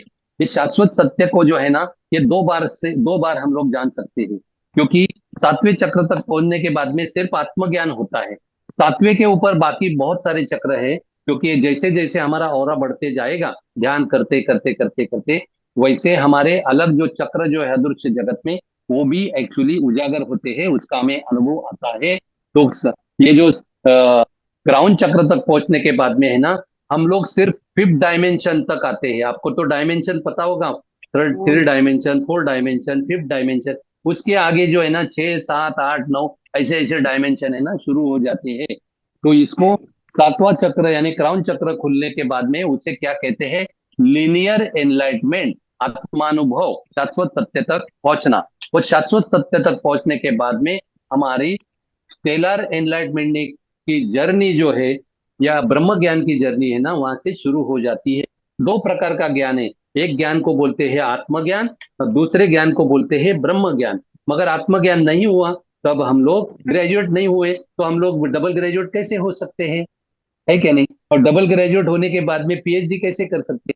वैसे आगे आगे आगे आगे की यात्रा बहुत लंबी है, ये छोटी यात्रा नहीं है। कम से कम इसी जन्म जन्म में, इसी जीवन में, इस शरीर के माध्यम से, मन बुद्धि चित्त के माध्यम से अपनी आत्मा को जानो, पहचानो, और आत्मा में हम लोग आत्मा को जानकर पहचान में आत्मा में स्थित हो जाओ। इसे ही सेल्फ रियलाइजेशन, सेल्फ एनलाइटमेंट या आत्मानुभव कहते हैं। यहाँ तक हम तो इस जन्म में पहुंच सकते हैं। उसके बाद में हमारे जितने भी गुरु हैं ना, वो हमें ब्रह्म ज्ञान तक नहीं पहुंचा सकता, उसके लिए सदगुरु की जरूरत होती है। और सदगुरु मिलेंगे तो ही हमें आत्मज्ञान से ब्रह्म ज्ञान तक पहुंचा सकता है। तो एक के कहते हैं लिनियर एनलाइटमेंट, दूसरे को कहते हैं स्टेलर एनलाइटमेंट। बोलिए शर्मा जी, और कुछ सवाल है तो बोलिए, पूछिए। अगर समय हुआ होगा तो हम लोग किसी हाँ, और मैं दिन बिल्कुल सेशन आपको लेंगे। सुन रहा हूँ। जी जी, मैं सुन रहा हूँ आपको कंप्लीट। तो जो आपने लीनियर अलाइनमेंट और वो आगे का अलाइनमेंट जो बताया आपने, तो मुझे आप थोड़ा हम्म। सा इसमें और थोड़ा मैं आगे थोड़ा और जानना चाहता हूँ कि एक हम्म। आपने आत्मज्ञान बताया, ब्रह्म ज्ञान बताया कि आत्मज्ञान एज ए ग्रेजुएशन और ब्रह्म ज्ञान एज ए पोस्ट ग्रेजुएशन। और जो ब्रह्म हम्म। ज्ञान है वो सदगुरु के उपस्थिति में या उन्हीं के सानिध्य में रहता है। हाँ, तो यस अब यस, मैं इसमें एक थोड़ा सदगुरु ये चरण। जान। जी, हाँ बिल्कुल। इसी के अंदर जो मैं जानना चाह रहा था, जैसे मेरा प्रश्न था कि वो तो चलो आपने कवर किया कि शिवलिंग जो है हमारे मस्तिष्क की आकृति को ही हम शिवलिंग के रूप में मानते हैं, इसी में सारे लोग जो है विराजमान रहते हैं। अब मैं आपसे ये पूछना चाह रहा था कि देख एनलाइटमेंट देखो, जिस व्यक्ति का और हो चुका है। आप हाँ हाँ, देखो, लोग भगवान शंकर, अभी सब्जेक्ट है ना बहुत बड़ा हो जाएगा, पूरी रात भर भी मैं बोल सकता हूँ, लेकिन आपको सोना है, वो दूसरे दिन काम पे जाना है। शायद कल गुड फ्राइडे, आपको सबको नहीं, कल छुट्टी की होगी, छुट्टी है। हम लोग बात कल कर गुड सकते। फ्राइडे है, कल की छुट्टी है, और आप जब अगर सब्जेक्ट ले ही गुड रहे फ्राइडे। हैं तो हमें तो क्या है, रुचि है। हाँ, जिन लोगों को रुचि नहीं है वो लेफ्ट कर देंगे, है ना, और हमें तो रुचि है, हम तो सही है जानना सही चाहते है हैं ना। सही है हाँ, सही और है कल गुड सही है फ्राइडे सही है है तो कल की सही है छुट्टी है, तो हम तो जानना चाहते हैं, क्योंकि अगर मान लीजिए जो मीटिंग में सही है। आपके माध्यम से हम कुछ सीख रहे हैं महाअवतार के प्लेटफॉर्म पे, तो हमको तो अच्छा लगेगा कि हमारे हाँ, ज्ञान में वृद्धि हो रही है और हम आगे सही है कुछ सही कर है पाएंगे, या सही है कुछ अगर सही नहीं भी कर पाएंगे तो कम से कम ज्ञान तो मिल रहा है। है। Yes sir, yes sir. Yes sir, yes sir. जी। तो क्योंकि आप गुड आज हम फ्राइडे लोगों है, तो ने आज आप गुड थर्सडे बना दें आज का हमारा। सर ऐसा है कि हमारा शिव तत्व जो है, यह एक बार जागृत होने के बाद में कभी भी वो तत्व जो है ना सोता नहीं है। वो 24 आवर जो है ना वो जागते रहता है। भले आप आंख बंद करके सो जाओ, लेकिन एक बार जागृति आने के बाद में ना कभी भी नींद आती नहीं है। इसका उदाहरण भगवत गीता में भगवान कृष्ण कहते हैं कि या निशा सर्वभूताना तस्याम जागृति संयमी। जहां सामान्य इंसान सोया रहता है, वहां पे महात्मा लोग जागते रहते हैं। और जहां महात्मा लोग सोए हुए रहते हैं, वो सामान्य लोग जो है ना वहां जागते रहते हैं। सामान्य लोग कहाँ जागते हैं? जहां विषय है, विषय के माध्यम से जो आनंद है, और वो विषय और आनंद और माया के प्रकृति जिसे अपरा प्रकृति में जो लोग रहते हैं, उसमें वो लोग कहते हैं कि हम लोग जाग तो रहे हैं, मगर महात्मा कहते हैं तो जाग नहीं रहे, क्योंकि अपने आप को बिना जाने आप जाग रहे हो, उसे जागृति नहीं कहते हैं। इसलिए संत महात्मा कहते हैं जहाँ महात्मा जागते हैं वह सामान्य इंसान सोता है। सामान्य इंसान जहाँ जागते रहता है, वहां संत महात्मा बिल्कुल सोए हुए रहते हैं। विषयों के माध्यम से वो कभी भी आनंद का आनंद नहीं लेते, क्योंकि जो आनंद जो है वो अपना स्वभाव है। वो आनंद अपने स्वभाव तक महात्मा हमें पहुंचाते हैं, और निरंतर एक पल भी बिगर आनंद का हमारा नहीं जाता, जब हम अपने आप को जब जानते हैं तो। और मेरा एक जगह पे सेशन हुआ है सर। अब हमारे शरीर में 12 डीएनए है, तो 12 डीएनए को मेरे 12 ज्योतिर्लिंग का नाम दिया है। तो एक जगह एक सेशन भी मेरा ऐसे हुआ है 12 ज्योतिर्लिंग पे ऊपर। तो ये शिवरात्रि का उत्सव था, और मैंने वो सेशन लिया था। तो उसमें 12 ज्योतिर्लिंग का वर्णन मैंने 12 डीएनए से जोड़ कर किया था।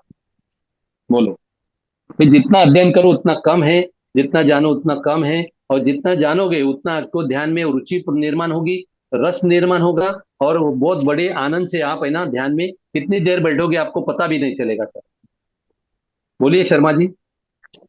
हाँ बिल्कुल। तो मैं ये कहना पूछना चाह रहा था आपसे कि वो जो आप बता रहे हैं आत्म जागृत एनलाइटमेंट जो होता है, तो कंप्लीट अलाइनमेंट किसी व्यक्ति का हो जाता है, तो उस व्यक्ति का व्यवहार में और एक सामान्य व्यक्ति के व्यवहार में क्या फर्क होता है? और एक अलाइनमेंट की तरफ जो बढ़ रहा होता है, तो उस व्यक्ति के व्यवहार में इन तीनों में क्या फर्क होता है, कुछ आप बता सकते हैं? Yes sir. जब एक्चुअली एनलाइटमेंट होता है, तो उससे ज्ञान चक्षु उसके खुलते हैं, तो उसको विजडम आता है। उसको नॉलेज ऑफ विजडम भी कहते हैं, या ज्ञान चक्षु भी कहते हैं। और विजडम एक बार आने के बाद में ना कभी वो जो है ना नीचे उतरता नहीं है। जैसे आपको उदाहरण के तौर पे समझाता हूँ। दूध दूध का भी थोड़ा सा खट्टा खटास अपने दही की कर्ड के अगर मिला दे, तो वो दही बन जाता है, कर्ड बन जाता है। और दही को मथने से उसका नवनीत यानी मक्खन बन जाता है। और मक्खन पे प्रक्रिया करने के बाद में उसका क्या बन जाता है? घृत बन जाता है। घृत यानी घी बन जाता है। जैसे एक बार घी बनने के बाद में फिर उसका मक्खन नहीं बनता, फिर उसका दही यानी कर्ड नहीं बनता, फिर उसका दूध भी नहीं बनता। तो ये जो प्रोसेस है, ये प्रोसेस में हमें जाना है ध्यान के माध्यम से। और एक बार घी की तरह जब हम लोग हो गए, तो ये एक ही फैमिली के है, दूध भी, दही भी, और ये मक्खन भी और घी भी एक ही फैमिली है। मगर उसके रेट भी उसके हिसाब से है। जिन्होंने ज्यादा जितना ये किया, प्रयास किया, और जितना उन्होंने जितना अपने ऊपर प्रक्रिया हुई जिसकी, उसका उसका मोल भी उतना उतना बढ़ते रहता है। दूध से ज्यादा दही का, जो घी का ये ज्यादा होता है, कर्ड का, दही का ज्यादा होता है भाव। दही से ज्यादा मक्खन का भाव ज्यादा होता है, और मक्खन से कई गुना भाव जो है ना घी का भाव होता है। और एक बार घी हाँ होने के बाद में नहीं कभी घी का दूध हाँ जी, होता है। एक मिनट में थोड़ा बीच में आपको रोकना चाहूंगा।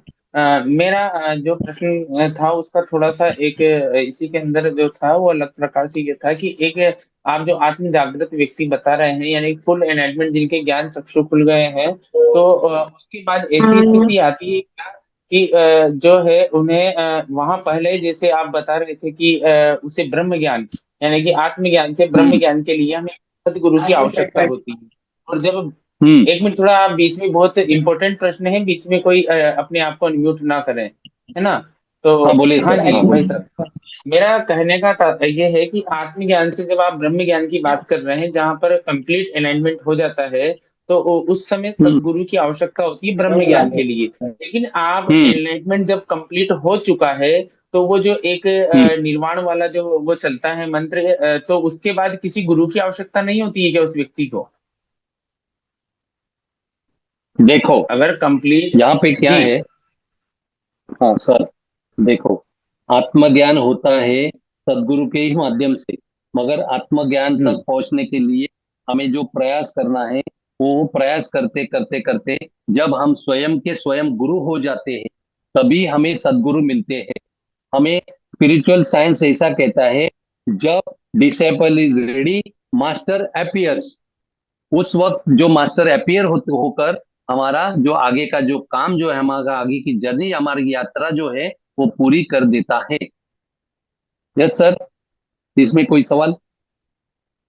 नहीं, ये बात तो आपकी सही है, मैं समझ गया ये वाली बात तो, कि आगे की यात्रा पूरी कर देता है। लेकिन मेरा इसमें सवाल दूसरा था, मेरा यही कंप्लीट जब ब्रह्म ज्ञान हो गया, आत्म जागृत हो गया, जिसका एनलाइटमेंट हो चुका, अब उसके बाद जो निर्वाण षटकम में आता है कि ये मेरा कोई गुरु नहीं है, मैं किसी का शिष्य नहीं हूँ, मेरा कोई शिष्य नहीं है, तो वो वाली बात जब वो जन्म लेता है वापस अवतार पुरुष के रूप में इस धरती पर, तो उसके बाद उसको किसी गुरु की आवश्यकता नहीं है क्या? वो कोई गुरु की इनके उसमें नहीं होता है क्या? ये पूछना चाह रहा हूँ।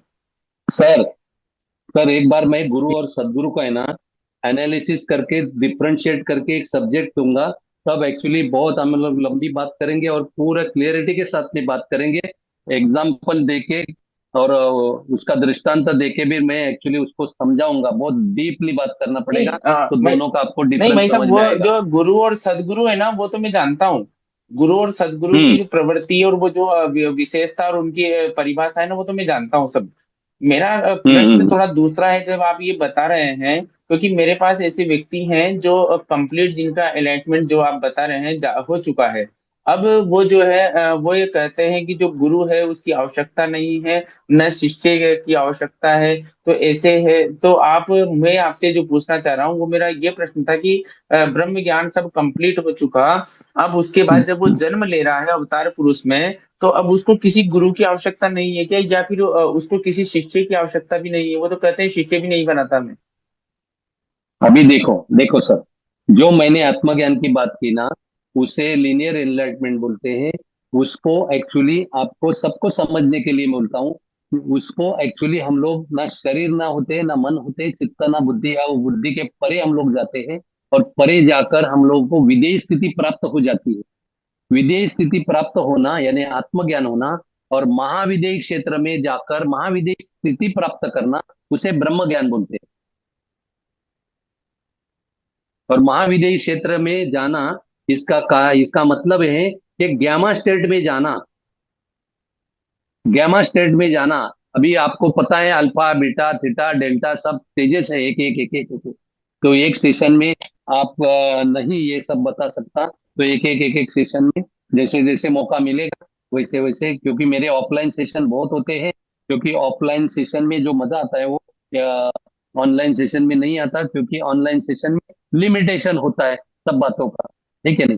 क्योंकि मेरे गुरुजी ने 8 8 10 10 घंटे यही बातें मुझे समझाई है, और दिन रात, वो भी पूरी रात रात रात जागकर हम लोगों ने उनके सामने बैठकर इतना श्रवण किया है कि पूछो मत।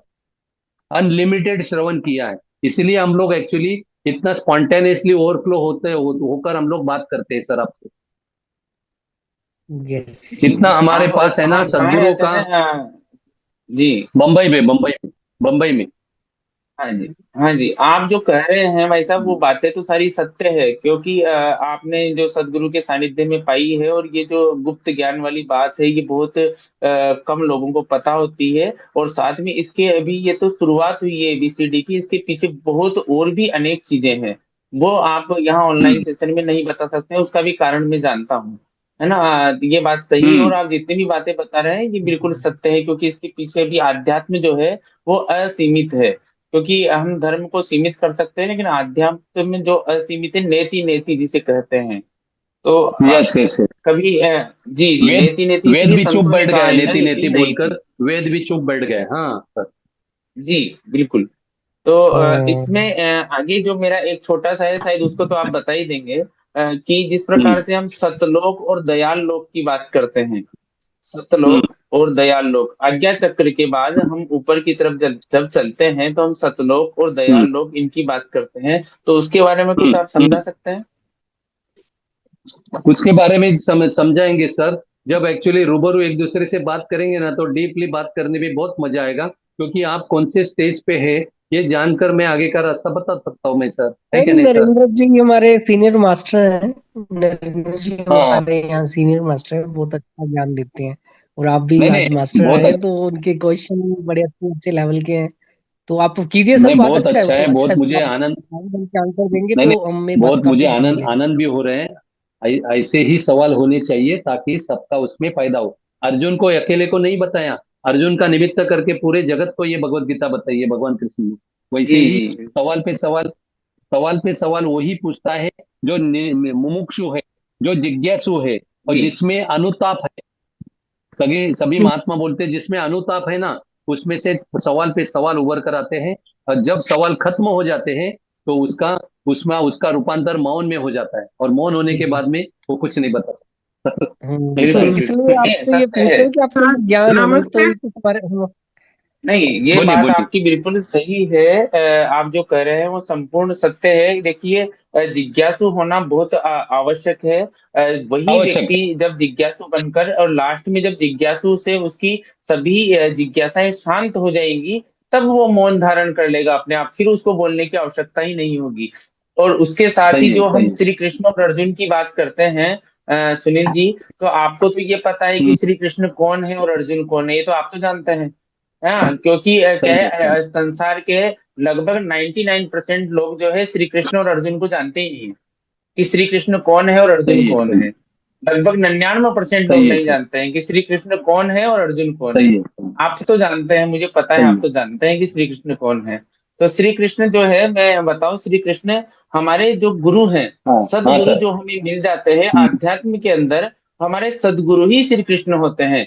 गीता के अंदर जो वो श्री सही कृष्ण है। की बात कर रहे हैं ना, वो एक गुरु अपने शिष्य से बात कर रहा है, न कि कोई श्री कृष्ण अर्जुन से बात कर रहा है। एक गुरु अपने शिष्य से बात कर रहा है, और गुरु की जो उपाधि है वो श्री कृष्ण के बराबर है, और शिष्य जो है वो अर्जुन के बराबर है। वहां श्री कृष्ण और अर्जुन का जो संबंध है वो सदगुरु और शिष्य का संबंध है, कि वो इस प्रकार से पूरी की पूरी व्याख्या करते हैं आध्यात्म की। वो श्री कृष्ण अर्जुन है। जबकि बाह्य 99% जो लोग हैं वो श्री कृष्ण और अर्जुन को एक व्यक्ति विशेष मानकर रह गए हैं, कि श्री कृष्ण एक व्यक्ति था, अर्जुन भी एक व्यक्ति था, और उनके बीच का ये वार्तालाप है। अब उनको यही पता नहीं है कि गुरुकुलों में जो सदगुरु है, आत्म जिसको तत्वदर्शी सदगुरु कहा जाता है, वो श्री कृष्ण है। और जो शिष्य है, पहले शिष्य बनने की काबिलियत व्यक्ति में होनी चाहिए। यानी कि अर्जुन मतलब अर्जन करने वाला, और अर्जन करने वाला जब कोई व्यक्ति बनता है तो वो शिष्य है।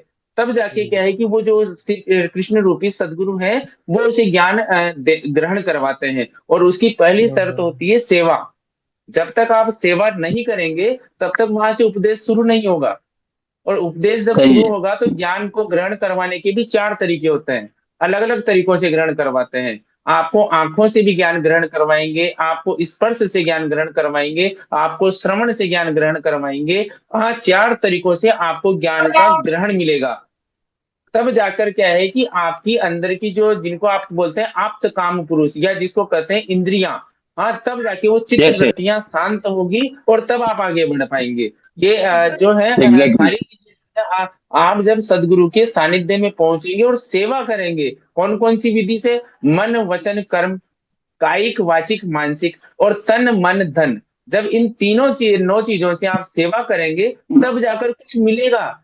नहीं तो जब तक ये जितनी भी बातें इन्होंने, सुनील जी ने बताई या मैंने बताई, ये सब क्या होगी, इधर से घुसेगी और इधर से निकल जाएगी, सब बाईपास होके निकलेगी, क्योंकि अभी तक अनुभव ही नहीं हुआ। अनुभव जब होगा, जब मैंने ये जो 9 चीजें बताई, इनसे सेवा होगी, तब जाके वो चीजें अनुभव में आएगी हमारे शरीर पे और आत्मा पे।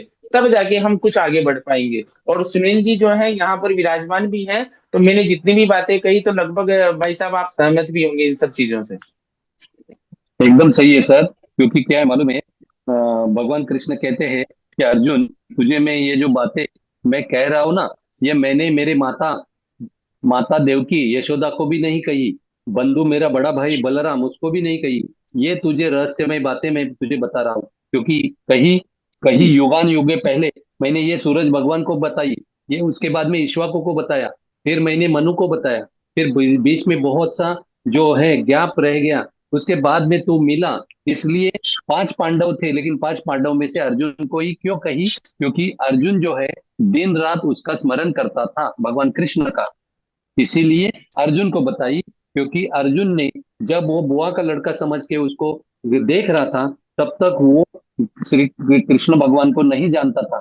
जब कृष्ण भगवान मौन में चले गए और उसके बाद में उसे पता चला कि अभी शरण जाओ, और शिष्य स्नेह शादी मोहन तोम प्रपन्नम, ऐसी जब बात निकली उनके मुंह से अर्जुन के, तभी कृष्ण भगवान ने उनका ये जो है आगे की बातें कहने के लिए शुरू की।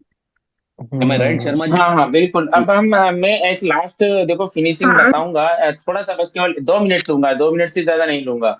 सुनील जी ने जो यस। भी बात बताई ना, देखिए इसके अंदर भी लगभग 99.99% लोग फेल हैं लगभग, क्योंकि मैंने देख चुका हूँ। जैसे गीता में क्या करते हैं, लोग पढ़ते हैं कि सब जो श्री कृष्ण थे उन्होंने क्या है कि ये जो बात अर्जुन को बताई, उससे पहले सूर्य को बताई, सूर्य से ईक्ष्वाकु को पता चला, मनु को पता चला।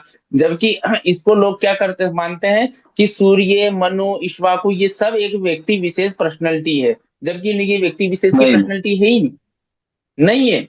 सूर्य सूर्य नहीं हम्म। था, वो मनु मनु नहीं था, वो इक्ष्वाकु इक्ष्वाकु था ही नहीं, वो था ही नहीं। अभी जो ये टॉपिक चल रहा था ना सुनील जी का, जिन्होंने ईडा, पिंगला और सुषुम्ना के बारे में बताया, वो सूर्य था। सूर्य का मतलब स्वर, स्वर को बताया। सर। सबसे पहले गीता का जो ज्ञान है, एक सदगुरु ने जो प्राप्त किया और जो बताया, वो किसको बताया? स्वर को। और स्वर को यहाँ पर सूर्य कहा गया है। जिस प्रकार से इन्होंने बताया कि सूर्य नाड़ी और चंद्र नाड़ी, तो वो सूर्य की बात कर रहे हैं, स्वर की, न कि वो जो आपके सामने वर्ल्ड के अंदर जो सामने सूर्य उग रहा है, सुबह उगता है और शाम को ढल जाता है, उस सूर्य की बात ही नहीं हो रही है यहाँ पर। कोई सूर्य की बात नहीं हो रही है। इसलिए ये जो ज्ञान है ना, ये बहुत गुप्त ज्ञान है, बहुत गुह्य ज्ञान है। दूसरी बात, इक्ष्वाकु क्या है, मनु क्या है, ये सब क्या है कि एक तरीके से बहुत गुप्त चीजें हैं। इनको लोग एक पर्सनैलिटी विशेष समझते हैं। मनु क्या है? मनु का मतलब है मन, मन को, मन को बताया। कोई मनु नाम का आदमी था ही नहीं। हाँ, मन। फिर उसके बाद इक्ष्वाकु क्या है? इक्ष्वाकु मतलब है हमारी इच्छा, इच्छा। इक्ष्वाकु मतलब इच्छा। पहले स्वर से चालू हुआ। अच्छा, ये इक्ष्वाकु मतलब इच्छा उत्पन्न हुई, स्वर में आया, और स्वर में आने के बाद मन में गया, और मन में आने के बाद फिर उसके बाद जो मैंने आपको उस दिन बताया था कि उस समय श्रुत ज्ञान की परंपरा थी, और बाद में वेद व्यास ने इस श्रुत ज्ञान की परंपरा को तोड़ते हुए इसे लिपिबद्ध किया। तो ये सारा ज्ञान है। अब लोग गीता पढ़ते हैं तो उसमें क्या है कि भ्रमित स्थिति में हो जाते हैं कि दुर्योधन कौन, पांडव कौन, और सूर्य कौन, मनु कौन, इक्ष्वाकु कौन, श्री कृष्ण कौन, अर्जुन कौन, द्रौपदी कौन। हाँ, जबकि ये सारे के सारे एक कथानक के पात्र हैं, कथानक के पात्र। और आध्यात्म के अंदर ये सब गुप्त विद्याएं हैं, जिनको एक नाटक के रूप में कथानक के पात्र बनाया गया है। और उसके बाद जब इनके पीछे आप इंटीरियर में जाएंगे, तब जाकर पता लगता है कि सूर्य का मतलब स्वर, मनु का मतलब मन, इक्ष्वाकु का मतलब इच्छा, श्री कृष्ण का मतलब गुरु, और अर्जुन का मतलब शिष्य। ये जो है सुनील जी भाई साहब इन सब बातों से सहमत है, क्योंकि ये इनके सारा इन्होंने वो पूरा अंतर ज्ञान है जो इन्होंने प्राप्त किया हुआ है। तो ये है। तो अभी मैं तो क्या है नौसिखिया हूँ, अभी सीख रहा हूँ। मुझे बहुत अच्छा लगा आज का सुनील जी का जो व्याख्यान था, बहुत अच्छा लगा। मुझे भी बहुत सीखने को मिला आपसे, क्योंकि मेरे ज्ञान में वृद्धि हुई। और साथ में मैं भविष्य में भी चाहूंगा कि सुनील जी जो है वो कक्षाएं लें और हमारे ज्ञान में वृद्धि करें। क्योंकि सुषुम्ना जो स्वर की बात ये बता रहे थे ना, वो क्या होता है कि संतों विशेष के अंदर 24 घंटे चलता है, 24 आवर्स। हम हमारे भीतर तो 4 मिनट चलता है, 4 मिनट, ओनली 4 मिनट, है ना। उसके बाद वो हर समय बदलता रहता है। मैंने बताया भी था उस दिन ईश्वर विज्ञान की क्लास में। लेकिन जो संत होते हैं, जो सदगुरु होते हैं, जिनको सदगुरु का दर्जा दिया जाता है, सदगुरु ये ऐसे वैसे सदगुरु नहीं होते। सदगुरु को जैसे मैं बताऊं, मैंने देखा है जीवंत सदगुरु आज भी जीवित हैं। मैंने देखा है। हर कोई सदगुरु नहीं होता। हम गुरु गुरु के चक्कर में पड़ते हैं लोग, लेकिन लोग अभी ये जानते नहीं कि गुरु बनाए किसको। क्योंकि जिस व्यक्ति ने, मैंने उस दिन भी बताया था कि तत्वदर्शी महापुरुष, जिस व्यक्ति ने मेरे घर से लेकर मुंबई बंबई तक का रास्ता देखा ही नहीं, तो मुझे क्या दिखाएगा। जिस व्यक्ति ने यहां से लेकर वहां तक का रास्ता देखा है, तो वही दिखा सकता है। उसको कहते हैं तत्वदर्शी महापुरुष। मैंने देखे हैं, मैंने जीवित देखे हैं और आज भी जीवित है। गुरु बहुत मुश्किल से मिलता है, और जिस व्यक्ति को हम आसपास जिनको गुरु गुरु समझ रहे हैं ना, ये गुरु होते ही नहीं है। ये गुरु घंटाल है असलियत में, मैं सही बता रहा हूँ आपको। बहुत कम लोग होते हैं जो क्या है कि इस स्थिति को जान पाते हैं। जैसे हमारे ब्रह्म ऋषि पत्री जी हैं, बिल्कुल डेफिनेटली हैं, वो इस रास्ते पर, इस मार्ग पर गए हैं। हाँ, इसके अलावा और भी जैसे वो योगानंद जी हैं, महाअवतार बाबा हैं।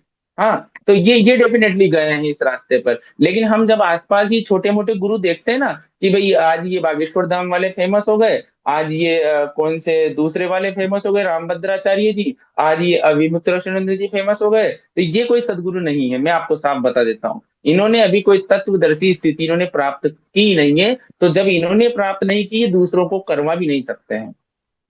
तो इस स्थिति तक पहुंचने के लिए थोड़ा बहुत समय चाहिए, और ये चीजें सेवाओं से आती हैं। तो बढ़िया है, सुनील जी का बहुत अच्छा रहा। और भी अनेक अन्य अनेक चीजें हैं।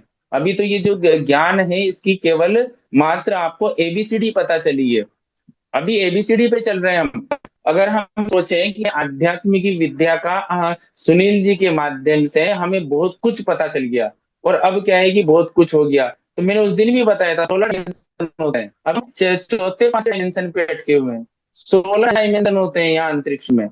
जो श्री कृष्ण जिसकी यहाँ हम बात कर रहे हैं, वो 16वें डायमेंशन की आत्मा है।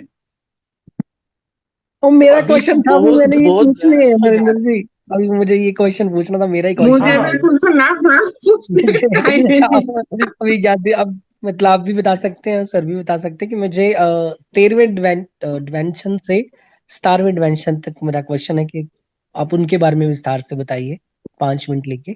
हाँ बिल्कुल बताइए। देखो, 2D 3D 4D 5D 6D ऐसे ये चलते हैं। डी का मतलब आप जानते हैं, 2D मतलब द्विविमीय है, 3D मतलब त्रिविमीय है। ऐसे करते करते क्या है, ये डायमेंशन चेंज होते जाते हैं। तो हम जितने संसार के लोग हैं, हम आप जानते हैं कि 3D या 4D या 5D तक हम काम कर रहे हैं बस।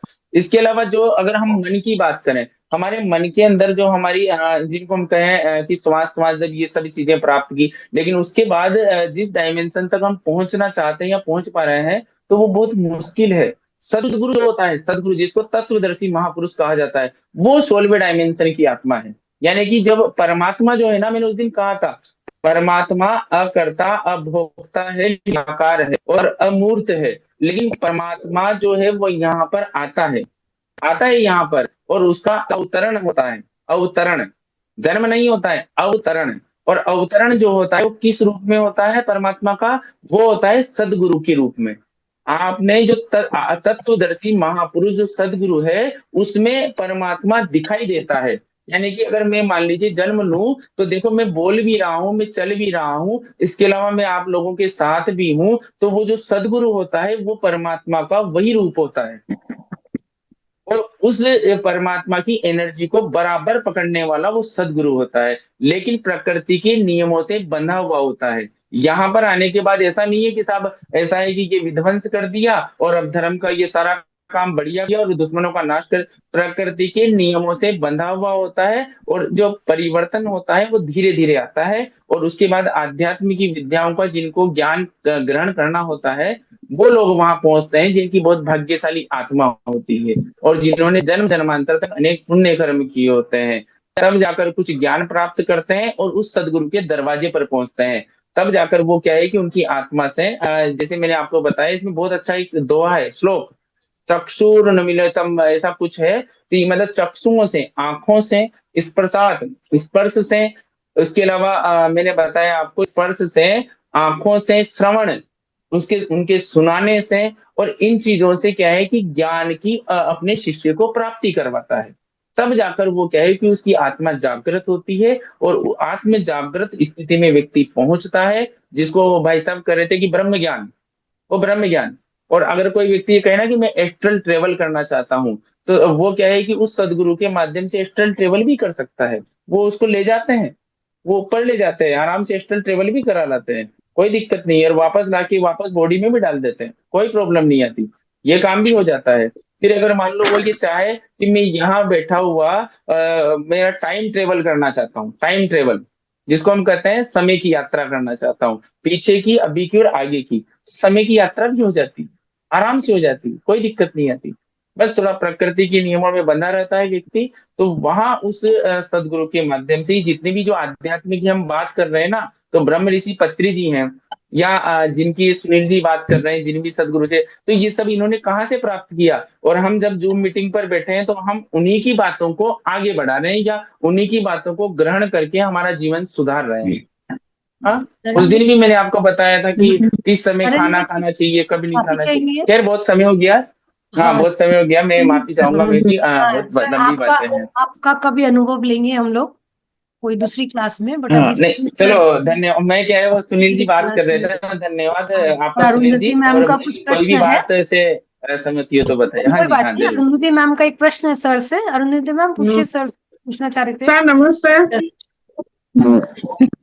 हाँ, बहुत अच्छा लगा। फिर मैं आपका बात लिख रहा था, वो एक एक का बारे में बोला था जो आप एक एक मिलने से जो झगड़ा लगता तो राजनीति, और एक एक हाँ मिलने से गणित गणित है, और एक एक मिलाने हाँ से 11 होता है वो संगठन।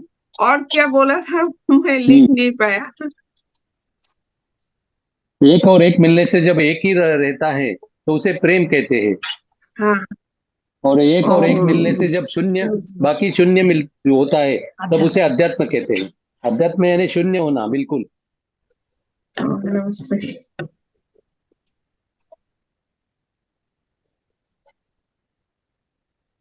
और किसी का कोई प्रश्न है? जय श्री राधे सुनील जी सर, और क्षमा मैं चाहता हूँ नरेंद्र जी से भी। मैंने थोड़ी सी ऊर्जा वहां पे, समझो कि मेरी उष्मा नाड़ी स्टार्ट हुई तो मैंने नरेंद्र जी के अंदर ऊर्जा से काफी ज्यादा स्पीच उनको दी, पावर, ऊर्जा जो कंट्रोल नहीं होती ना, घड़ा भर जाता है ऐसा लगता है, तो फिर ज्यादा ज्ञान होता है तो वहां से निकलता रहता है सर, ऐसे ही। सर मुझे बराबर, आप सही है, दोबारा सही। क्वेश्चन, हाँ जी हाँ जी, तो आपका सेशन है, मुझे थोड़ा सा आपसे भी चाहिए। मुझे जो 13 डिमेंशन और 17 डिमेंशन जो है, मुझे इनके बारे में हम्म। थोड़ा सा विस्तार से करना है। मतलब यहाँ तक मैं अभी सफर तक मैंने, वहां पहुंचा नहीं हूँ सर। मैं अभी अच्छा, तक वहां पहुंचा नहीं हूँ सर, इसलिए वहां वहां तक पहुंचा नहीं तो मैं बात नहीं कर सकता सर। यस सर, ठीक है सर, ठीक है जी। मैं अगर पहुंचता तो जरूर बताता आपको, और हाँ आपको जी हाँ मिल के जी। बताता, तो रूबरू मिल के मैं बताता चाहता हूँ सर। कि सबको ही ज्ञान हो, सेम एक जैसे हो जाएं सारे, फिर बहुत अच्छा लगेगा यस क्लास सर। में। जल्दी होगा क्योंकि ऐसे हमें सर। संसार सर, संसार में निर्वाण है ना, तो संसार भी करना है, ये भी स्पिरिचुअल भी जीना है। तो संसार में निर्वाण दोनों को बैलेंस करते करते अगर ये छोड़कर हम लोग वो करेंगे ना, तो 13 के हम लोग 20-30 तक पहुंच जाएंगे जल्दी। लेकिन हमें यहाँ भी समय देना है, वहां भी समय देना है ना, दोनों करना है ना सर। अगर किसी का कोई प्रश्न है, अदरवाइज हम लोग आज अपने वाणी को यहीं विराम देंगे। यस सर, धन्यवाद धन्यवाद धन्यवाद। आपका बहुत सभी बहुत मास्टर्स को धन्यवाद। धन्यवाद। आपने धन्यवाद, बहुत थैंक यू समय दिया थैंक इस यू मंच थैंक के लिए। आपका बहुत बहुत स्वागत है। हाँ जी, यू। आपका धन्यवाद, बहुत बहुत धन्यवाद सुनील जी, आपने इतनी महत्वपूर्ण शुभ बातें हमें बताई। Thank you thank you thank you, धन्यवाद सभी को, रात्रि सभी एक को। मैं निवेदन थोड़ा ये सूर्या जी, मैं आपसे एक निवेदन करना चाहूंगा। यदि आप थोड़ा विस्तार से जानना चाहते हैं तो एक पुस्तक आती है, आप नोट करें। उस पुस्तक का नाम है यथार्थ गीता। यथार्थ हाँ गीता अड़गड़ानंद, श्री स्वामी अड़गड़ानंद की। अड़गड़ानंद जी महाराज की आती है। स्वामी हाँ अड़गड़ानंद जी यस। की, जो भी जीवित हैं, उनकी आती है यथार्थ गीता। और वो पुस्तक आप मंगवा लें और उसको पढ़ लें, आपको सारा ही ज्ञान हो जाएगा। उस पुस्तक को 5 बार अगर सही है आप पढ़ सही लेंगे तो आप क्या 20वें क्या 25वें सारे डायमेंशन पार कर जाएंगे, और आपको सारा सही ज्ञान है हो सही है। जाएगा। तो एक बार आप उस पुस्तक को पढ़ लें और आपको अध्यात्म का सारा पूरा कंप्लीट, और वो जो सदगुरु हैं, जो भी जीवित हैं या जो भी जीवित नहीं भी है, वो आपको ऑटोमेटिक पकड़ लेंगे, और पकड़ के आप जो भी जानना चाहते हो वो सब बता देंगे। आप एक बार पढ़ लें उसको 5 एकदम बार। सही। ठीक, जैसा उसमें हुक्म। लिखा हुआ है ये बात भी जी, वो पुस्तक मंगवा लें आप। Thank you. ठीक। शुभ रात्रि सभी को। धन्यवाद शुभ धन्यवाद, रात्रि। शुभ रात्रि। शुभ रात्रि। धन्यवाद।